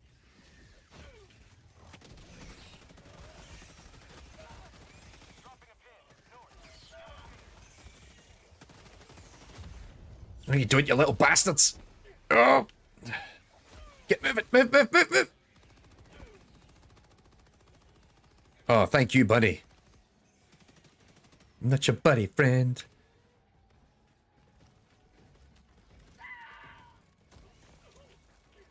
Ah, come on. Damn it, none of my guns have fucking ammo.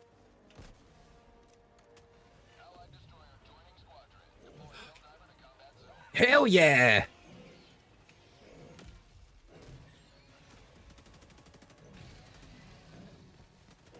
Calling in reinforcements.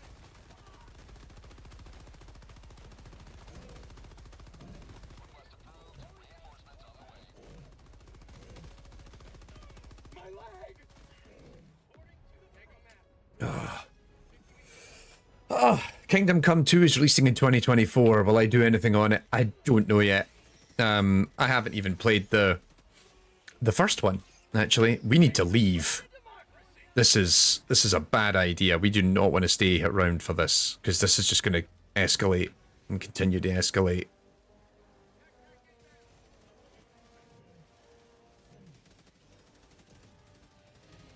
How the fuck do I get out of here? You probably have a better view on this than I do at this point, to be honest. Injury. What are you pinging at? No, let's... We need to evacuate. We need to do the pin, because we're running out of lives. We are struggling. We need to finish this. So, right, good. Someone's behind me. We're going to do the objective together. Because if we don't, we're going to lose everything. 9 minutes. We do not have the defensive capabilities to do this smoothly. I am concerned.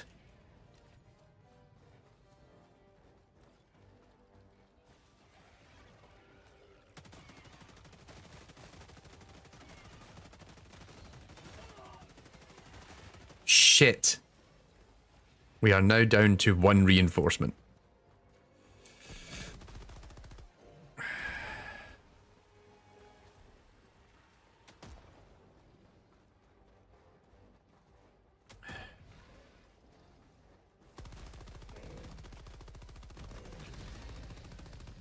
Go team. Another one. Heavy. West. Close.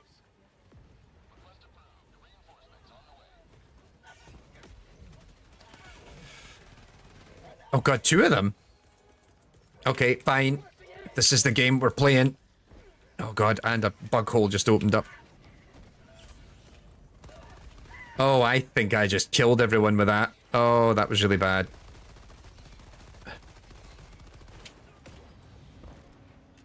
This is getting a bit too spicy for my taste. Yep. I'm gonna... Reinforcing.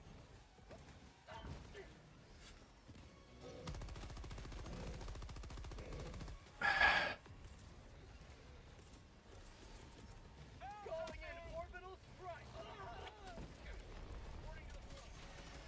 Right, he's dead.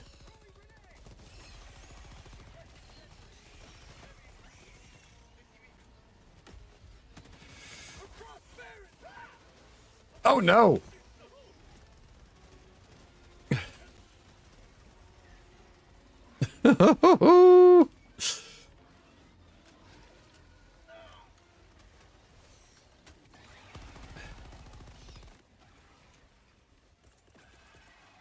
Sending in an eagle.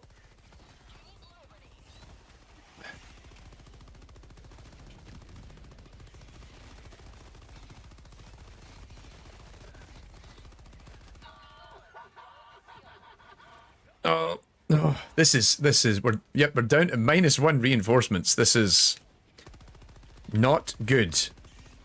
And I'm being chased by the Bile Titan. Last reload. And a heavy.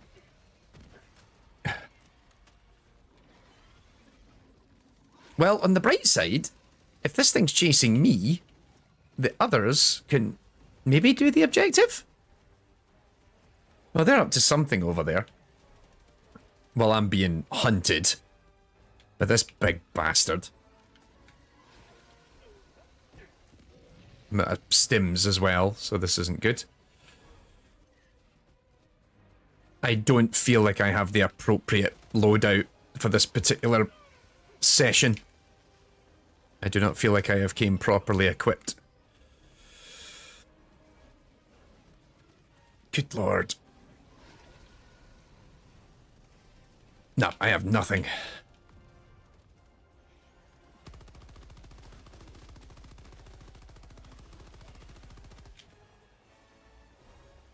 You're a wee dick. So are you.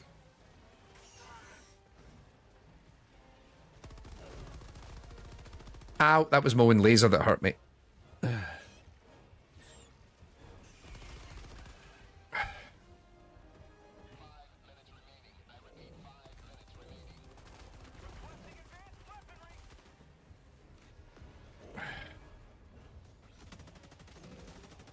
Shit.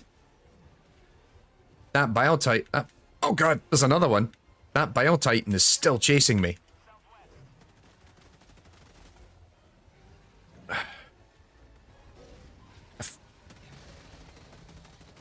Yes! I need to hold on for 40 seconds.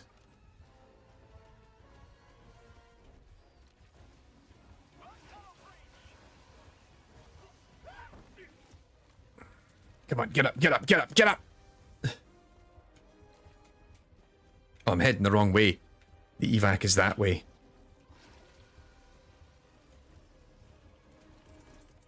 Requesting air support. Come over here, you bastard.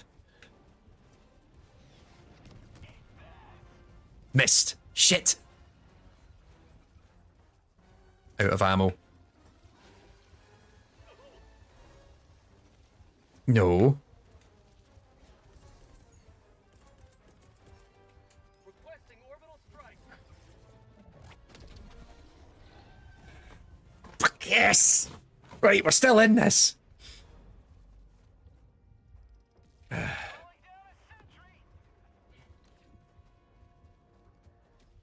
Okay. Okay, I am completely off target, as you can see, but I'm still alive, so that's something. Oh my god, I just found a sample. And more enemies! Last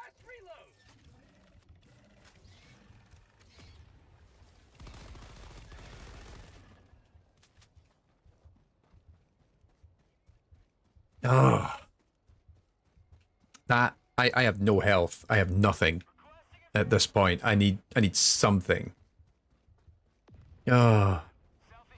How's chat going? I've completely missed what's happening in the chat. I've been so focused on this for the last... Oh my god, I'm going the wrong fucking way. Oh, is that water too deep for me to... That's risky, Tommy.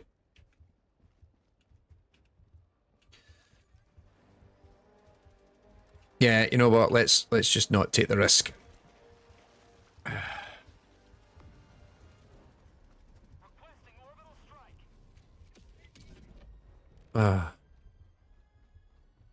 Resupply with health at the pickup, maybe, but then...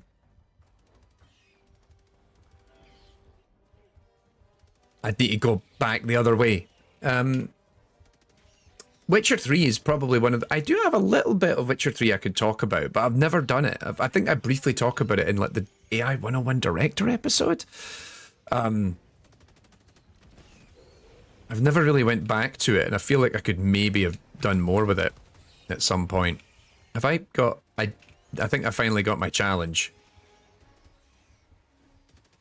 There must be something kicking about here.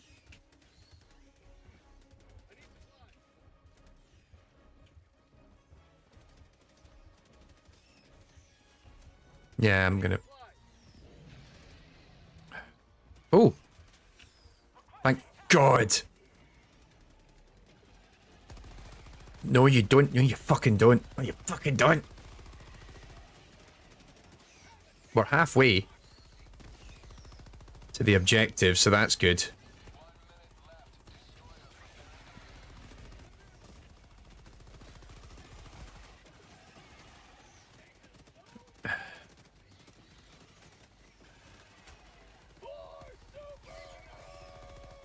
Not again. Sending in an eagle. Tossing air support. That's called democracy. Hot dog. Eagle 1 returning to destroyer for resupply.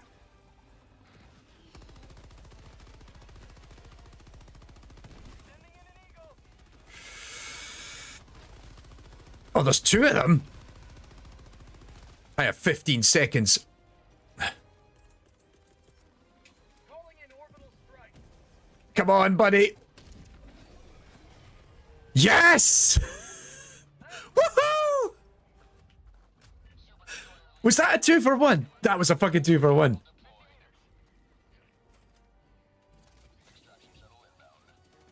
And there's a third one coming. Are you fucking joking me?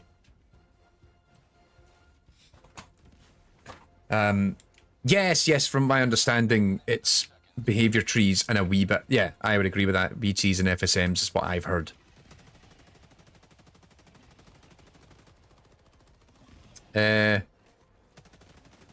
No! Fucking hell. Nice. Yeah, there's definitely a couple of games, who asked that? Game Jam Land. There's definitely a couple of games that I would love to get scored off the list. We're going to talk about that actually very soon, because one of the videos, I wasn't sure whether to make this episode, but then I got enough feedback saying, no, you should totally do this, it would be fun. Is I actually talk a little bit about, I'm doing one. Let's fucking go. I was asked about, I think I was thinking about doing it, and I think actually somebody suggested it, like, what is my favorite videos I've ever made? And I thought, so instead it's not really an episode of my favorite videos, although I do share a couple of my personal favorites. It's actually episodes with stories behind them. And we're going to have a little talk and tease the next actual main episode. So remember, the actual last episode of AI in Games main was Spider-Man, episode 74. Episode 75 is nearly finished, and it has been a monumental undertaking. This is a bucket list. This is an episode where it was like, I didn't think I'd ever be able to do this, and I've cracked it, and I'm so happy that I did it. And I'm getting genuine goosebumps as I work on the episode. I'm so excited to share this one, and I'm sitting on it because it's like, oh, this is a biggie. But yeah, I don't know. We could make it. I don't know. No, we're not going to make it. Oh, no, it's departing in 2 seconds. No. I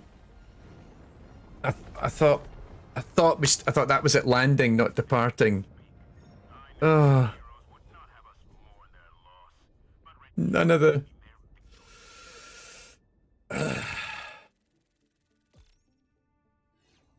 That is depressing because we worked so hard there. We worked so hard. And it means that all the good stuff got left behind. All those beautiful samples. I just need a minute, actually. Sadly, there's not an awful lot of behind the scenes on episode 75 because I couldn't get that. But it's more like the Command and Conquer episodes where I was able to get the source code or parts of the source code and then reverse engineer how it all works. And I think that's enough to get into that. Funnily enough, it's, Happy Pie did mention Spider-Man. I had a good chat, actually. I ended up chatting with a bunch of the AI team from Spider-Man at GDC this year at an event, and they didn't know who I was, which was kind of funny. But it was like, oh yeah, I do this, that, and the next thing. And it's always interesting when I meet people and they're like, oh yeah, okay, that sounds cool, we'll check it out. And actually, funnily enough, a lot of the episode about Spider-Man is actually based on a talk by Adam Nunchester. And it was Adam who I ended up bumping into at this party. And he was a good chat, actually. I enjoyed hanging out with him. We did complete the mission, which is good. We did save the civilians, but we didn't get the samples, which...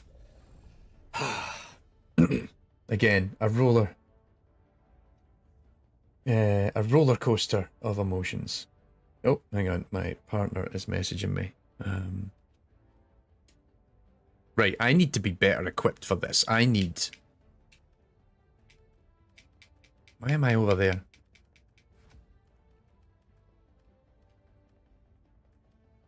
Yeah, I'm bringing in.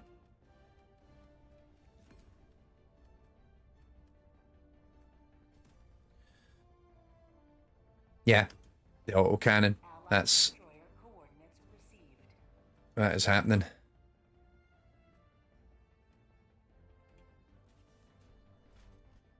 No, hang on. More people are bailing. I don't know if no, I'm bailing then, because if everyone else is bailing, I'm not going into that on myself.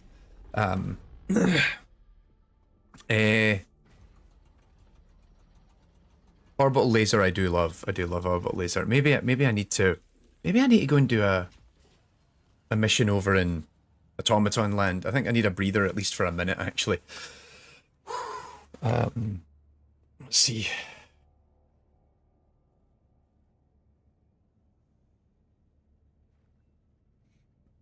Sorry, my partner's just messaging me like 40 minutes ago. They're probably knee deep in their food right now. Yeah, what was I talking about? GDC, meeting people, working on episodes, blah blah blah. Yeah, the Spider-Man stuff was really good, and we had a good chat about it. And Insomniac gave multiple talks at GDC about Spider-Man 2, and I said, hey, maybe we could talk about doing something about Spider-Man 2 sometime. And they were like, yeah, let's keep in touch. I've got someone's business details somewhere. But yeah, there was a couple of... I'd love to actually get the Rocksteady guys in to talk about Suicide Squad, because all the stuff they did to make that game work is like really cool and interesting.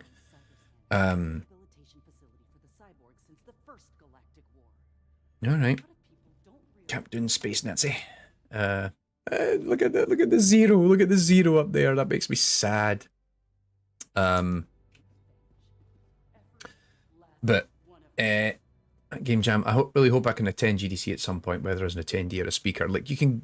I think it is a problem, right? It is prohibitively expensive.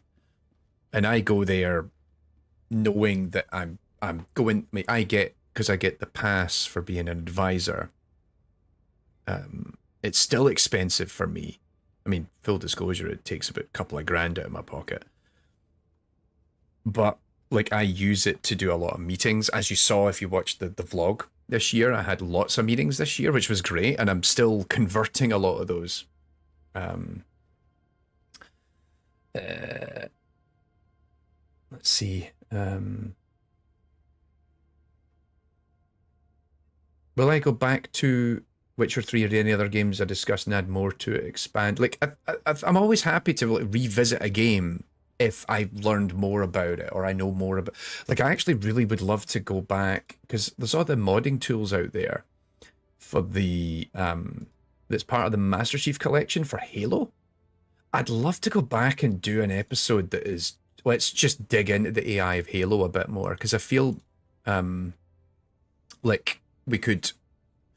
I feel like there's more to discuss there that I've just never really covered. Because if, like, a lot of the earlier episodes, when I go back and rewatch them, like my really early stuff, like Fear, like Halo 2 and stuff like that, I feel like actually I didn't really get to the meat of this, because at the time I didn't get access to some of these things, but also I wasn't as confident in what I was doing. And like, you know, as you'll know, like the second Alien Isolation video is me being able to look at that again and going, right, I can do more now. I can see more of it, and I'm more confident in trying to tackle these topics. And so, like, funnily enough, the second Alien Isolation video was really a retcon, because I really don't like that original one. In hindsight, I look back on it and I'm like, oh, I could have done so much better. And that's just because I think I've got better at doing this. And so I'm looking back on it going, oh God, Tommy, it's a bit naff. Okay, I hear the Eruptor is a good gun to get.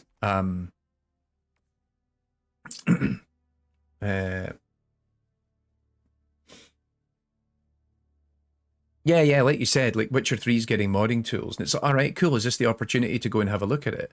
Because that would help reverse engineer bits of it in the same way that, like, kind of the Alien video is because OpenCage is essentially a giant modding tool, unofficially. Unofficially, I don't know. Like, Matt continues to work on that, and the devs know he's doing it, but at the same time, they're just kind of like, you know, live and let live, you know?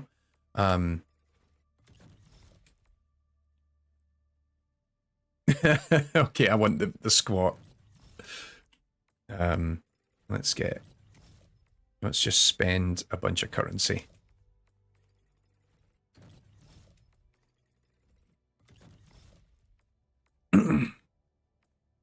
I am. Oh, there we go. I've unlocked that page. Great. But I have no. Will I revisit the 1993 Super Mario Brothers movie? Jack, we've already covered this. It's all about whether or not the AI and Games Plus, the YouTube channel that this is streaming on, once that breaks 100,000, we will revisit. We will stream it, and I will incur all the copyright infringement possible. No, actually, I'd want to do it as a proper feature-length deep dive video essay. What was those ones? Was it deep dive? Was that literally there's a YouTube channel, Lovejoy, like movies with Mikey and stuff like that. They had a series, I think it's called Deep Dive, where they watch a movie and then like try to enjoy it, warts and all.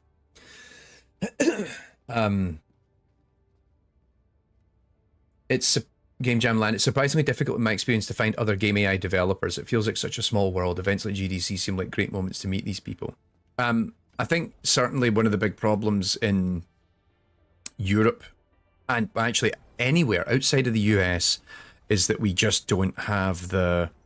I'm going to downgrade a little bit just so I can chat and play a little bit. I'm going to go and save someone else. Like outside of GDC, what is there? Like, we used to have Game AI conference in the 2010s, and then even Nuclei briefly as well, and that was all Alex Champagnard. And I helped. I worked on Nuclei 2015 and 2016 with him.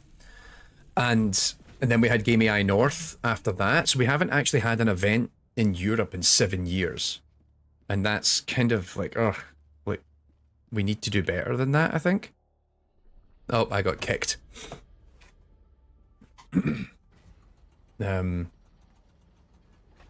But like, we need more spaces for developers to meet, because there's a handful of like, local meetups. There's like a London meetup that's kind of sometimes ran, kind of sometimes not ran.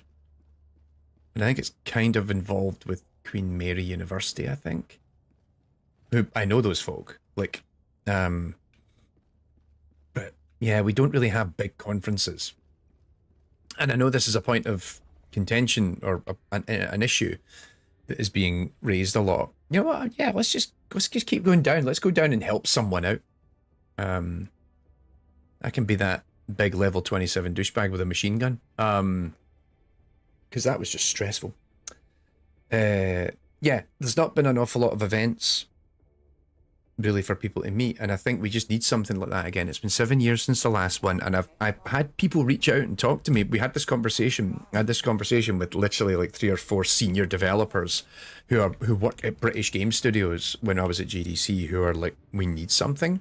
And I'm like, yeah, but it's just trying to get something like that off the ground is a huge amount of work. Orbital laser. Yeah, no. And then, what's everyone taking? Okay, cool. Stam. Mana. What else was people talking about here in the chat? Wonder whether Bethesda updated the AI tools in Starfield. I actually need to get back into playing more Starfield. Will I ever discuss Baldur's Gate 3? I have still not played it.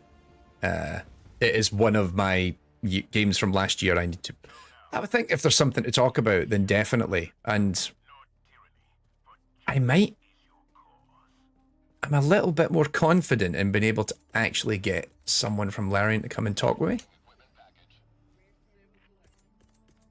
I think there's a way in. I don't know. I know people who know people.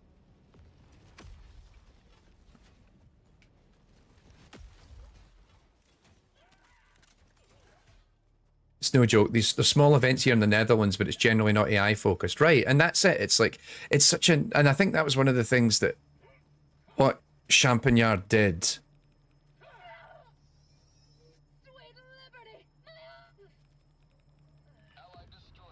Like, what Champagnard did was set up an event that was really conducive to a very small but also a very dedicated and specific community, and I think that speaks to the problem that we have.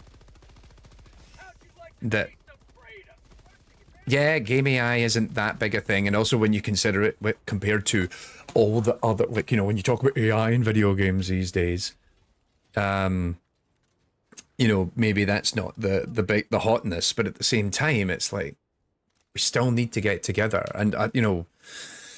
That's why the AI Summit at GDC is really interesting, because it helps. And also, as an advisor, one of the things that myself and the rest of the team get to really think about is, like, we get to observe what the state of like, what is the mood surrounding everything, and like, where do we think the industry is going, and what are the themes that people are talking about. And I did, you know, I brought this up with a lot of people who are like, what did you observe at GDC this year? And what the 2 big talking points were LLMs and nav meshes are still fucked. And I thought that's such an interesting takeaway to say, like, you know, because it's all this generative AI stuff, and yep, it could be cool, it's probably not, etc., etc. And at the same time, we're still dealing with these age-old problems. Anyone got anything big to hit that with? On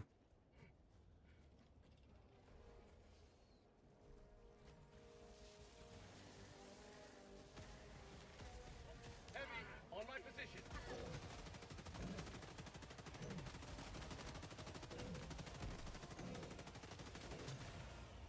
Oops.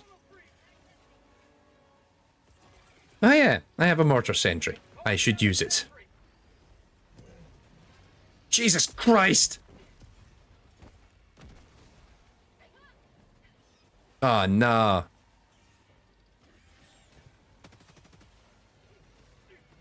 He damaged my...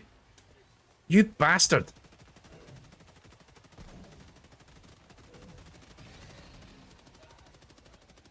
Just as I was about to get my sweet, sweet mortar in, he comes and ruins it. Ah, fuck a lot of you. I have a fucking bunch of grenades.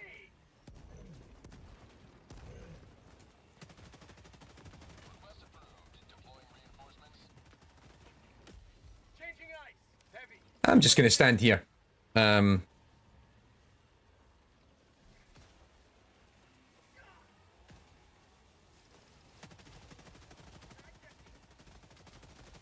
Let me know when he moves. He moved.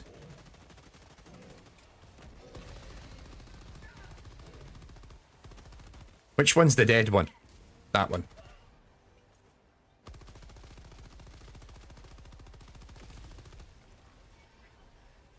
That's that problem solved.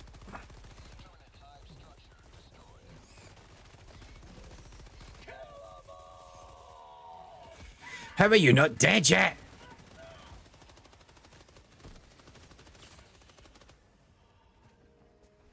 Right, there we go. Tagging map. Southwest. 50 meters.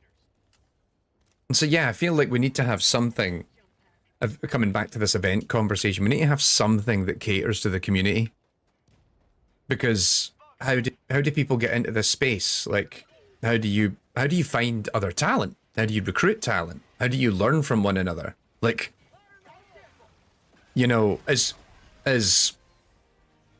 much as I like to think that my videos help provide a resource, you know, I mean, God, we have a bunch of game devs hanging out in the stream right now. That isn't enough, and we need more than that. We need better than that. And if right now the answer is yeah, you need to traipse halfway across the planet, like I said, I was speaking with developers who were all saying we need something. And I had this conversation with a bunch of British game devs while in San Francisco. And that kind of speaks to the problem, right? It's like, not exclusively British, actually, but a couple of other game devs from Europe. But it was kind of indicative of the problem. It's like, right, a bunch of people who probably could have met up at an event in London all going, yeah, we don't have an event in London or somewhere in kind of the European continent. So yeah, I don't know what the solution is to this. I'd like to think that one day we can come up with something. But I am but one person. But hopefully we can come up with something in the future. Yeah, having events fosters learning and idea exchange. Absolutely. You would support an AI in games conference, says Happy Pat. Right, well, that's noted.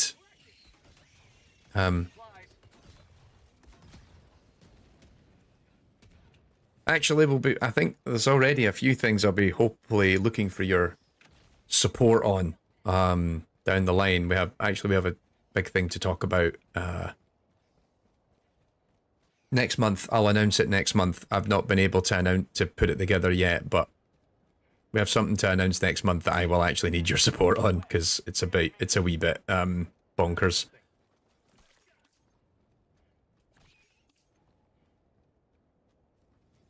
Look at that. That's environmental storytelling right there, guys. I feel like a lot of concepts in game devs have no written articles or information available, even though it's been solved multiple times. Exactly, right? But yeah, particularly we're talking about game AI here. Absolutely. I mean, it's why my copy's over there. It's why when Paul Roberts reached out and said, hey, do you want to contribute to the Game AI Uncovered book? I was like, absolutely. Like, we need books, because we need books, we need events, we need written resources, I think is critical. Like, videos and everything are great, but it's also, funnily enough, it's why if you ever go to, like, I have a website, like AIingames.com, all my videos have written equivalents, just because there's a written version needs to exist of this. Critically, even from one of the reasons that I started doing that wasn't just because people don't always like to watch, they like to read, which is fine, was also that from an academic perspective, if you're a student or scholar, citing YouTube videos is frowned upon. So I started making written versions, and I need to go back and make sure this is going to be a long form project.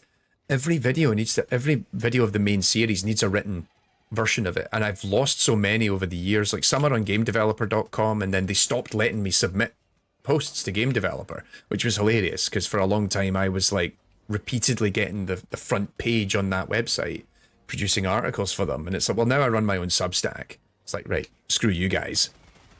You had your chance. But now it's like, right, I probably need to consolidate all these. So I need to double check and make sure what episodes have got written versions. Probably there's about 40 episodes that I need to go back and get the written version of and put it back up. Because also my website, my last website got hacked actually, and I had to pull it down. But yeah, it's like I need to make sure that these are all available, because every now and then I have someone say, "Oh, it'd be great if there was a written version of this, because then my like professor wouldn't be so annoyed with me trying to cite it." And I'm like, okay, we can fix that. Oh no. Calling down a sentry. In fact, one of the funniest ones that ever happened was I had a message from a student who said to me, "Oh, I really want to make a reference to your BioShock Infinite episode that you made, but there isn't a written version." And I'm like, okay. So what I did was I very quickly grabbed the script, threw it on a web page, and posted it, and backdated the post to the date that the video came out, and then they could cite it. So, hello, partner. Oh, hang on. I will quickly chat. Okay. Wait.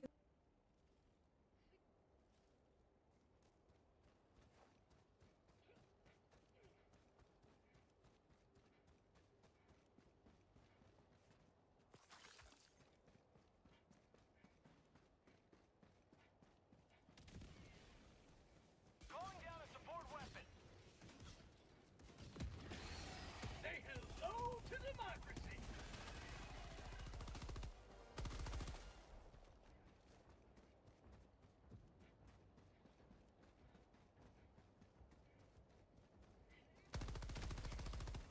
Reloading.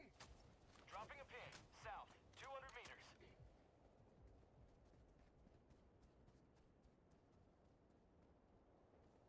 There we go.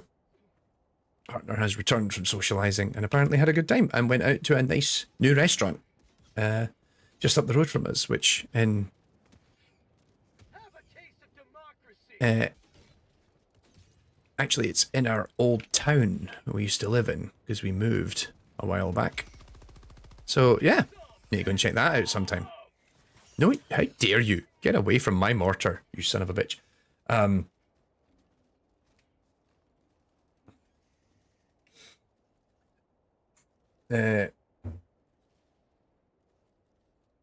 Maybe AI boot camps or something similar where new AI engineers or devs meet and learn from seniors and experts. Like, on one hand, that's kind of sort of almost like the AI in game summer school that I help chip in at. Like, that does some of that, but I also think it's a little bit more. Oh, that's too deep, isn't it? If I go in that, I'm gonna drown. Yep. There's a reason we've left that behind. Never mind. But yeah, I think like the summer schools, we get a wee bit too much of a research focus and doesn't really get into like practical realities of trying to do stuff in games. So we need something a little bit more practical like that, which again, I've been thinking about a lot. Game Jam, like I teach at a uni every Friday to help the students with their game AI, and I tell them to just watch your videos. But we are project oriented rather than research focused, so that takes care of it. Exactly. Like that's a great situation. That's a great solution to that problem, I guess. Throwing supply beacon. I've not been as proactive in this mission, but at the same time, that's all good.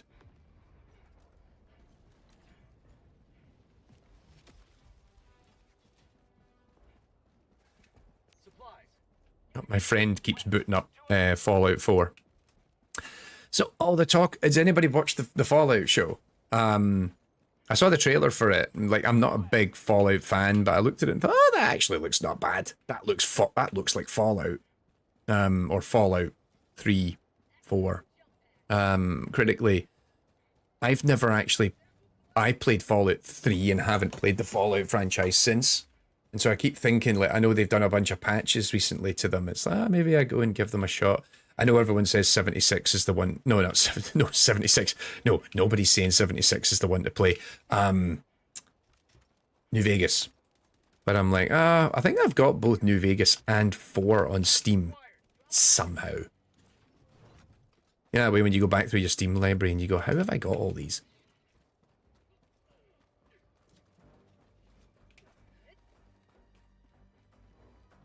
Oh. Napalm. I'll take it.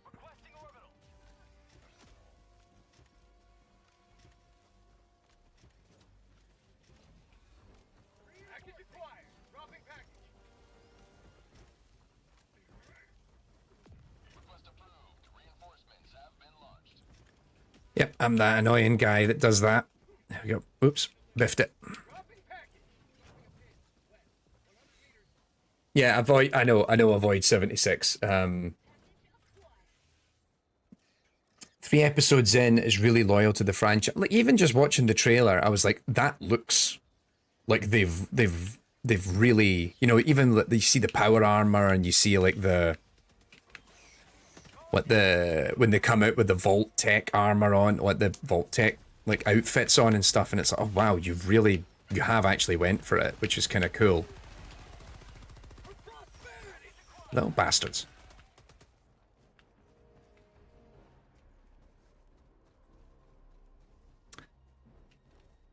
Yeah, I think the general consensus I've heard for years is like, yeah, New Vegas is the one you play because it's the story's really good, but also then I think like you said the gameplay hasn't held up. Well, that was why I never played any of them after 3, because I played 3 and thought like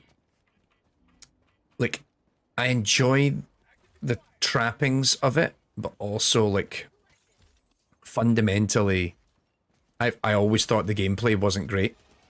Even in 3, I'm like, this is... Like, I don't enjoy most of Bethesda's... Like, the stuff Bethesda themselves make. You know, I've never played Skyrim for that same reason. Because I played Oblivion and went, yep, that's enough. If Skyrim just looks like the same damn game again. Like, functionally, mechanically, which is just not something I'm interested in. But I'm like, you know what, with all the excitement around it, I might just go and unpack 4. But then I did start playing Starfield, so I'm like, oh hang on, that was just kind of the same thing again.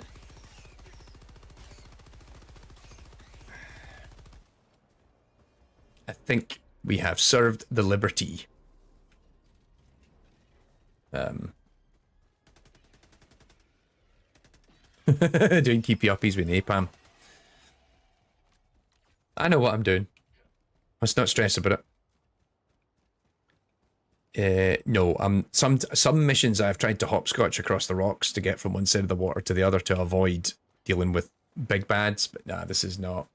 Tagging map. Northeast. 300 meters. This does not strike me as wise.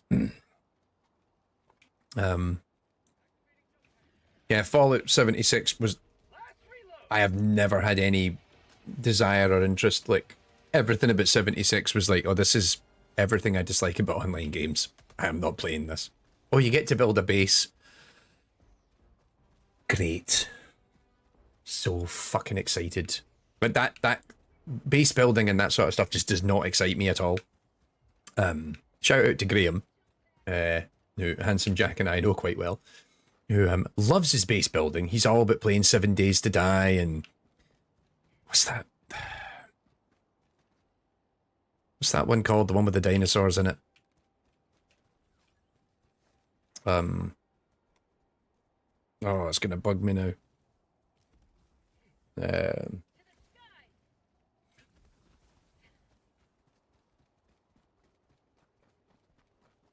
Yeah, Help me out. Dinosaur survival game. Put out for, there's a new sequel, Vin Diesel's for some reason really jazzed about it. Yeah, he tried to get us to Ark. That's it. Thank you. Ark. Survival Evolved.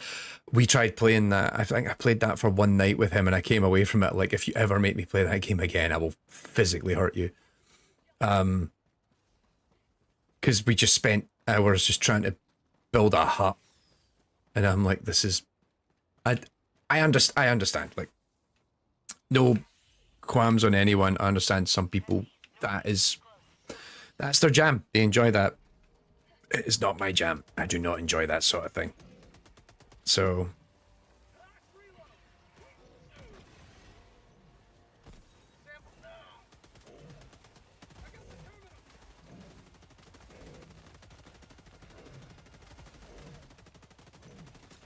But I like shooting giant aliens in the butt. Mission at 20 minutes remaining.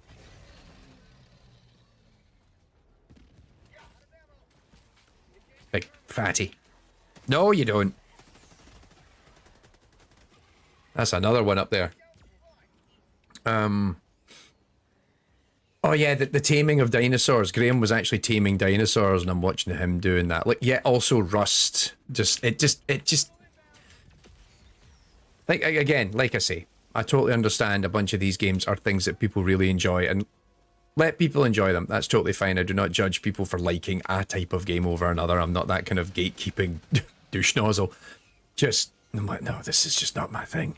So yeah, when Fallout 76, even before it came out and like it was spectacularly average, I just looked at that and thought, oh, fuck no. I don't like the look of this. Graham, yes, we played Chivalry together. That's exactly right. I like multiplayer game. I like online games where it's like, actually Helldivers scratches so many itches. I like a game that I can play with my friends. I like a game that you can go in, you can have a full experience and finish it in a couple of hours. Like, I always find that that's one of the problems with a lot of games. So we're going to go for a raid in like Destiny or something, and that takes absolutely forever. And again, it's like, well, that's cool, but also, oy. Like, I don't mind doing that if you had a group of people playing Destiny on the regular, but we don't. And you know what? I think it's finally time to use this.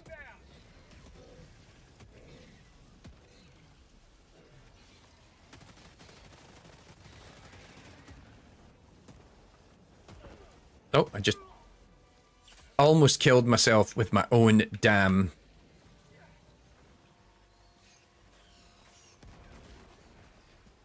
How about a nice cup of Liber-tea? I love these heavy bug hole, like heavy nests that only have 3 holes in them. Nice and easy. Got a sample.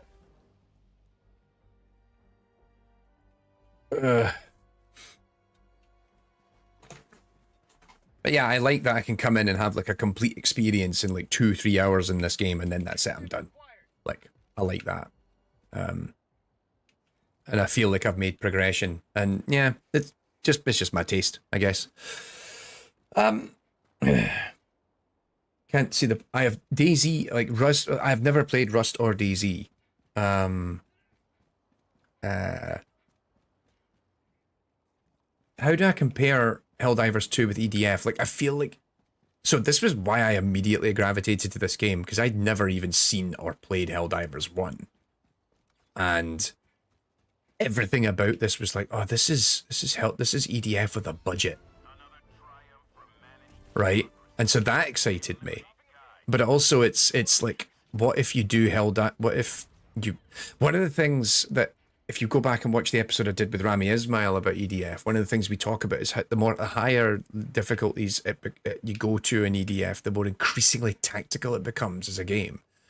Like, people look at it and it's just, oh, you're just fighting lots of monsters, lots of bugs, and just shooting them in the face. And it's like, it is and it isn't. It is a very tactical game, and I think that's one of the things I really like about this game is the more you're playing it, the increasingly more strategic you have to be about, you know, that last mission, I deliberately ran away from the objective because I was kiting all these big heavies and then trying to like zigzag around and stand my ground, know when to fight, know when to run, so I could get the stratagem I needed in order to finish them off. Like I'm thinking on my feet a lot about what I'm doing and how I'm doing it. And I really like that as, you know, it's, I don't want to say it's a thinking man's shooter because I think that sounds incredibly pretentious, but I do like when you have a PvE game that really makes you think about what you're doing. And that's, I think there's so much common DNA between EDF and Helldivers that I just love that. But at the same time, I am beyond excited because it got delayed slightly. Originally both Helldivers 2 and EDF's, the Western release of EDF 6 were happening within a few weeks of each other. And they've delayed it. They delayed EDF 6 because it wasn't ready yet. Calling down a sentry. Yeah, fuck it. How'd you like to taste of freedom?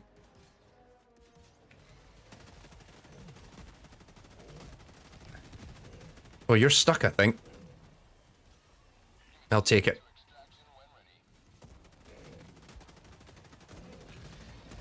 I'll take it. I'm curious, you talk to other devs more often. Do you know if a lot of studios use it?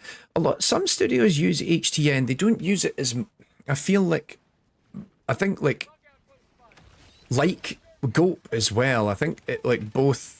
There are people that use it, that use planning, and then people that don't. And I think predominantly you'd still find more people use behavior trees than HTNs. But I find that particularly when you're dealing with AAAs, they're more inclined to, if they're going to use a planning tech now, they're more inclined to use HTNs than they are Gope. And I think it's just because we've collectively learned more about it. No, I don't have the...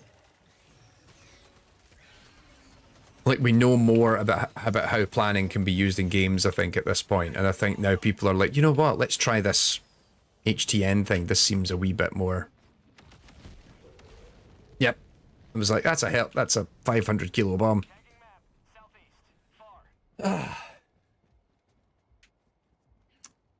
Yes, I think probably still we use more BTs than HTNs. And I feel like Helldivers 2 and Earth Defense Force are Helldivers and Earth Defense Force are very similar creatures. And I really like that.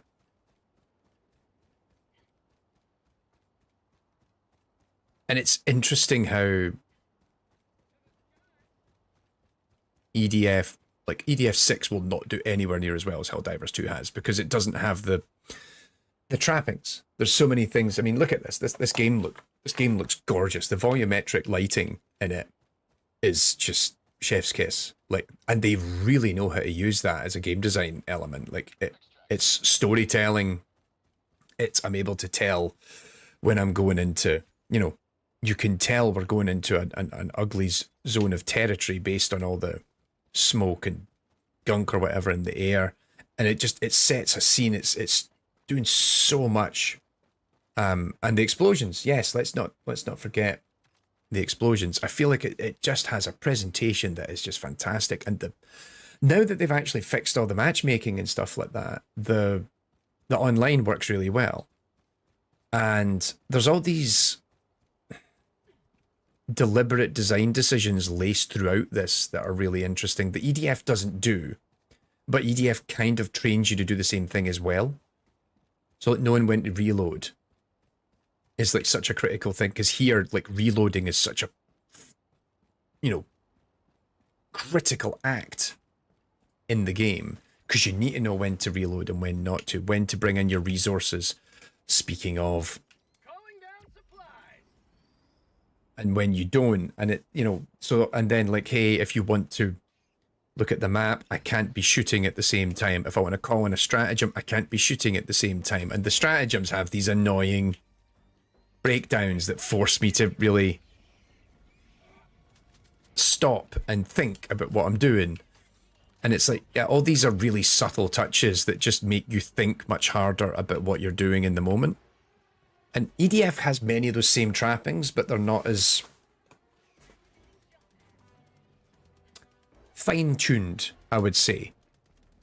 And also, I think an awful lot of it in EDF is actually by accident than design. I'm not sure. Like, they've been doing it for so long now, maybe it is by design, but sometimes you're just like, I'm not 100% sure about this. And yeah, I think that's what EDF would struggle with. Like, I think it's difficult to turn to people who really like Helldivers and tell them to go play EDF because there's so much jank and everything else in it that it's like, oh, that is, for some people, that's just too rough an experience for them to enjoy. Like, actually, my friend Matt,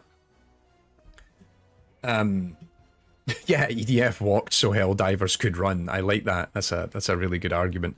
My friend Matt has played a ton of Helldivers. I've played some Helldivers with him. But he hates Earth Defense Force. Like, I introduced him to Earth Defense Force years ago. And also, for disclosure, he's an environment artist in the industry.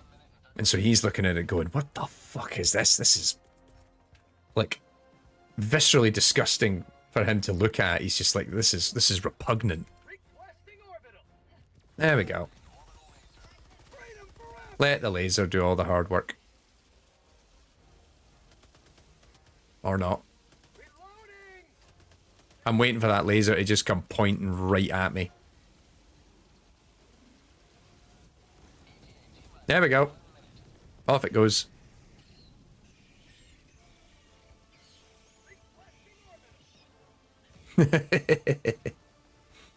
Gotta love it. Nice and easy.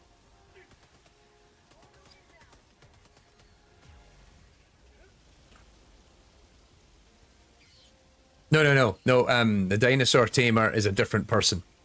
So, funnily enough, the dinosaur tamer Graham loves was my EDF buddy for years and years. So the only EDF I have ever 100%ed is EDF 2017, the one on the Xbox 360. Like, I have 100% completion on that game, every level, every gun, every difficulty. We played it almost entirely in co-op together. So since then, he has been my EDF friend, and we always play EDF together when we can. But yeah, I introduced him to Helldivers, and like he doesn't play games as frequently. He games a lot, but he doesn't play a lot of like new releases and stuff. And I was like, mate, you need to go play Helldivers. And he's like, what is it? And I said, imagine EDF with a PlayStation budget. And he's like, downloading now. Like, immediately I sold him on it, and he's absolutely into this game. So yeah, it's interesting. He loves both EDF and Helldivers. Matt hates EDF, enjoys Helldivers. But he's also like, he's currently, actually, I just saw him log in. Yeah, he's playing Call of Duty right now. So I think that might be my last one, actually, of the night.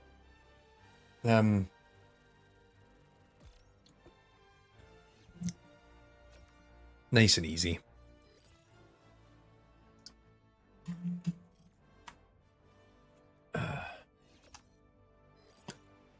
I would like some urban environments like an EDF, and I would actually like them to be fully destructible as well. That would be awesome.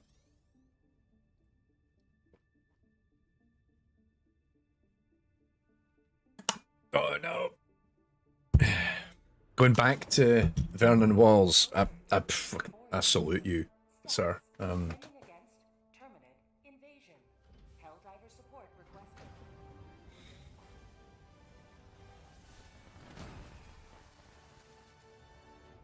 I had a very boring salute there. Welcome back, Helldivers. Your comrades who didn't return will rest easy knowing that this mission had a lower than average casualty rate. Oh, I retrieved 11 samples. Character, victory pose. Oh, it is on random. I do like the squat one is funny. I think it's quite good. For a long time, I used to just use super person because I just loved that one. Like salute is like actually the most boring, I think.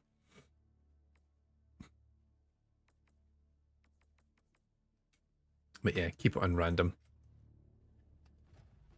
I've only got 4 medals. That's not enough to go on. All right. Priority alert. The Fori system. Status. Yeah, it's a bit more relaxing. It's funny how just Helldiver support requested. it's funny how just kicking it in difficulty like 4, you're like, oh, this is just a walk in the park. I remember difficulty 4 like a month ago. I'm like, this is too much. I don't know what I'm doing. And now you're like, la-di-da, I know what I'm doing. It's all fine.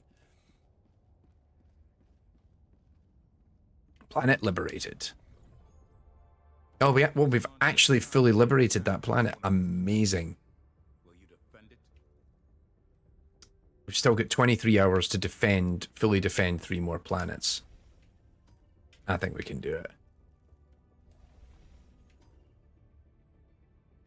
I did think maybe that was the end of the day, but I don't know. Part of me is like, oh, maybe I go back and just do one on Vernon Wells just to score it off and just say I've done it tonight. And then the other part of me is like, no, just go to bed. Just go to bed. It's been a long day.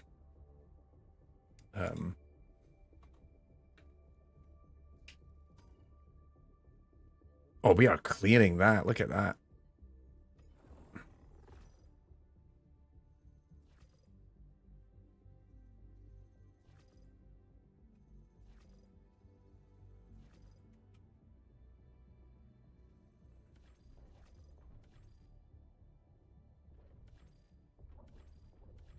Is it just a basic attack one? No. I was looking for just an attack operation that I thought maybe I could contribute to, but I think maybe I'll just bow out at this point. Because it's nice to have get back on for a cheeky stream. I want to get back and finish Evil Within. I might try and stream actually at the end of the week and try and, because this is Wednesday. I keep forgetting what day of the week it is. Like twice today I thought it was Thursday, which was very stressful because I have like 3 meetings on Thursday and I'm like, la la la la la.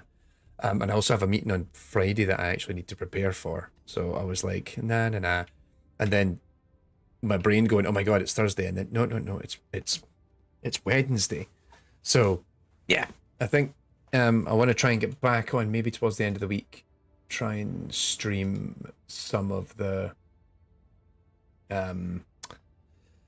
try and finish Evil Within, just so I can go and play some other stuff. I want to stream a couple other games. I've got this big backlog of games that I just want to get on with, and I've been in this weird spot where I'm playing a couple of... I know Evil Within's still going, LB. I know, I think I'm about 2/3 or 3/4 of the way through it, and I never finished it. And it's like, I really need to go back and finish that. But I've got all these other games on my backlog that I wanted to start playing this year. And I thought, well, streaming's a good way to get me to do it. Because even like the stuff I'm playing on my Xbox has been, on console, has been quite limited just because of work. I've actually not been gaming that much outside of stuff I need for YouTube purposes for the last like month or so. Like Helldivers, a bit of Balatro. And actually I've been trying to finish offline. I've been trying to finish Spider-Man Miles Morales, which I'm really enjoying. I think that's really good. Like that is a... I feel like that's such a good iteration on the original... the Spider-Man Insomniac game. And I played a bunch of it for the episode, but funnily enough, I'd already played all of Spider-Man when I'd played it before, before I made the video, and then I replayed it on remastered to get all the footage. But I'd never played Miles Morales until that point.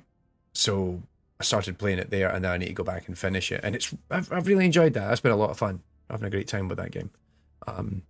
But now I'm like, oh, I need to finish that so I can have a few months off before I play Spider-Man 2 because it's too early.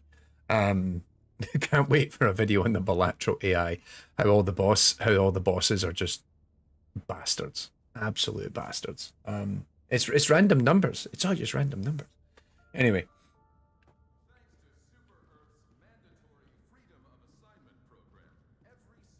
How much have I got? I actually have a lot of stuff right now that I could spend money on. Let's just buy some things. Actually,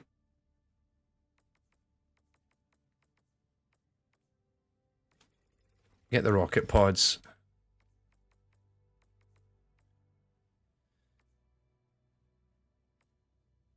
And the shield generator. Just that moment when you're like, I have 25,000 in the bank. I should spend some of this. Incendiaries. Supply pack? No.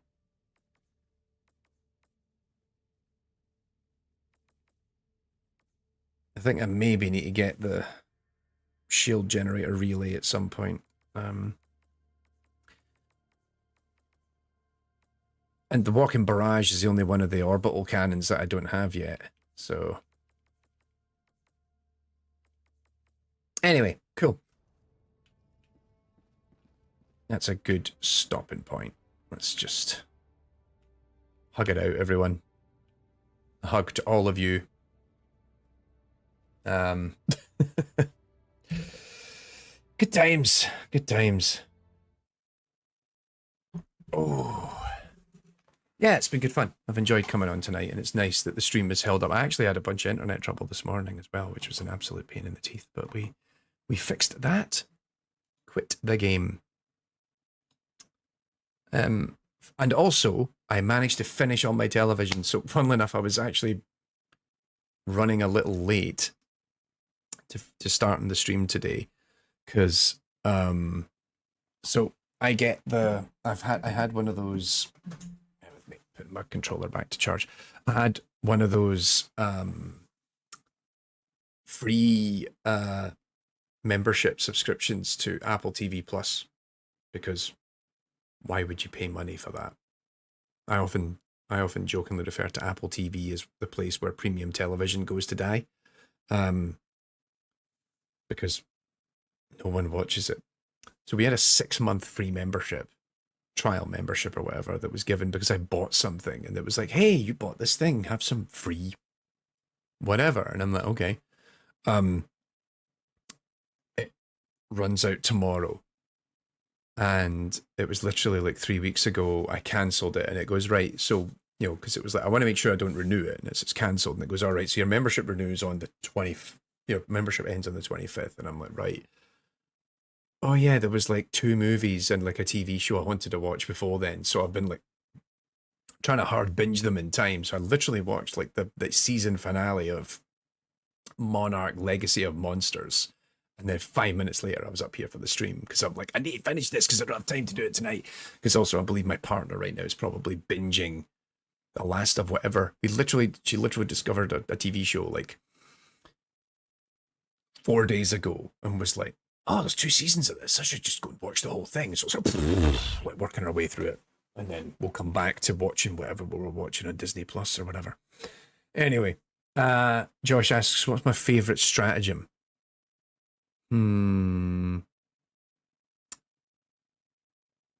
really like the guard dogs. I really like the laser cannon. I also just love napalm. I just love like blowing that whole thing up and just watching as all the Terminids die. Although I remember still, probably one of my strongest like memories thus far of ever playing Helldivers was, I think, one of the first times we ever deployed. I think it was actually the first time I ever deployed on an automaton planet. And it was dark. The LZ was hot. It was just chaos. And I remember just throwing down a napalm, and I'm like, these are robots. I don't know if this is going to work. And like, it was so dark, like I hit it at just this right point that the whole horizon was on fire. And this, like, all these robots are running and walking through it. And I'm just like, oh my god. And I'm actually playing with Jamie Smith a friend of mine who is over at People Can Fly, and I'm literally yelling at him, Jamie, the robot's got fucking lasers for hands, because it's got like these blade, like lightsaber blade things, and he's just like pissing himself laughing as I'm running back in an absolute panic as this wave of Terminators with laser hands are coming through the fire. Like that image lives rent free in my brain. So I think probably Napalm for that reason alone. I think Napalm is probably now my favorite. All right, cool. Thanks for tuning in, everybody. I will log off now, and hopefully we'll get another stream in towards the end of the week. I'll put it up on AI and Games Plus for people, and hopefully if I can remember on the Twitch schedule as well for people to come and find it. But yeah, take care, everybody, and I'll see you all soon. Bye. Whew.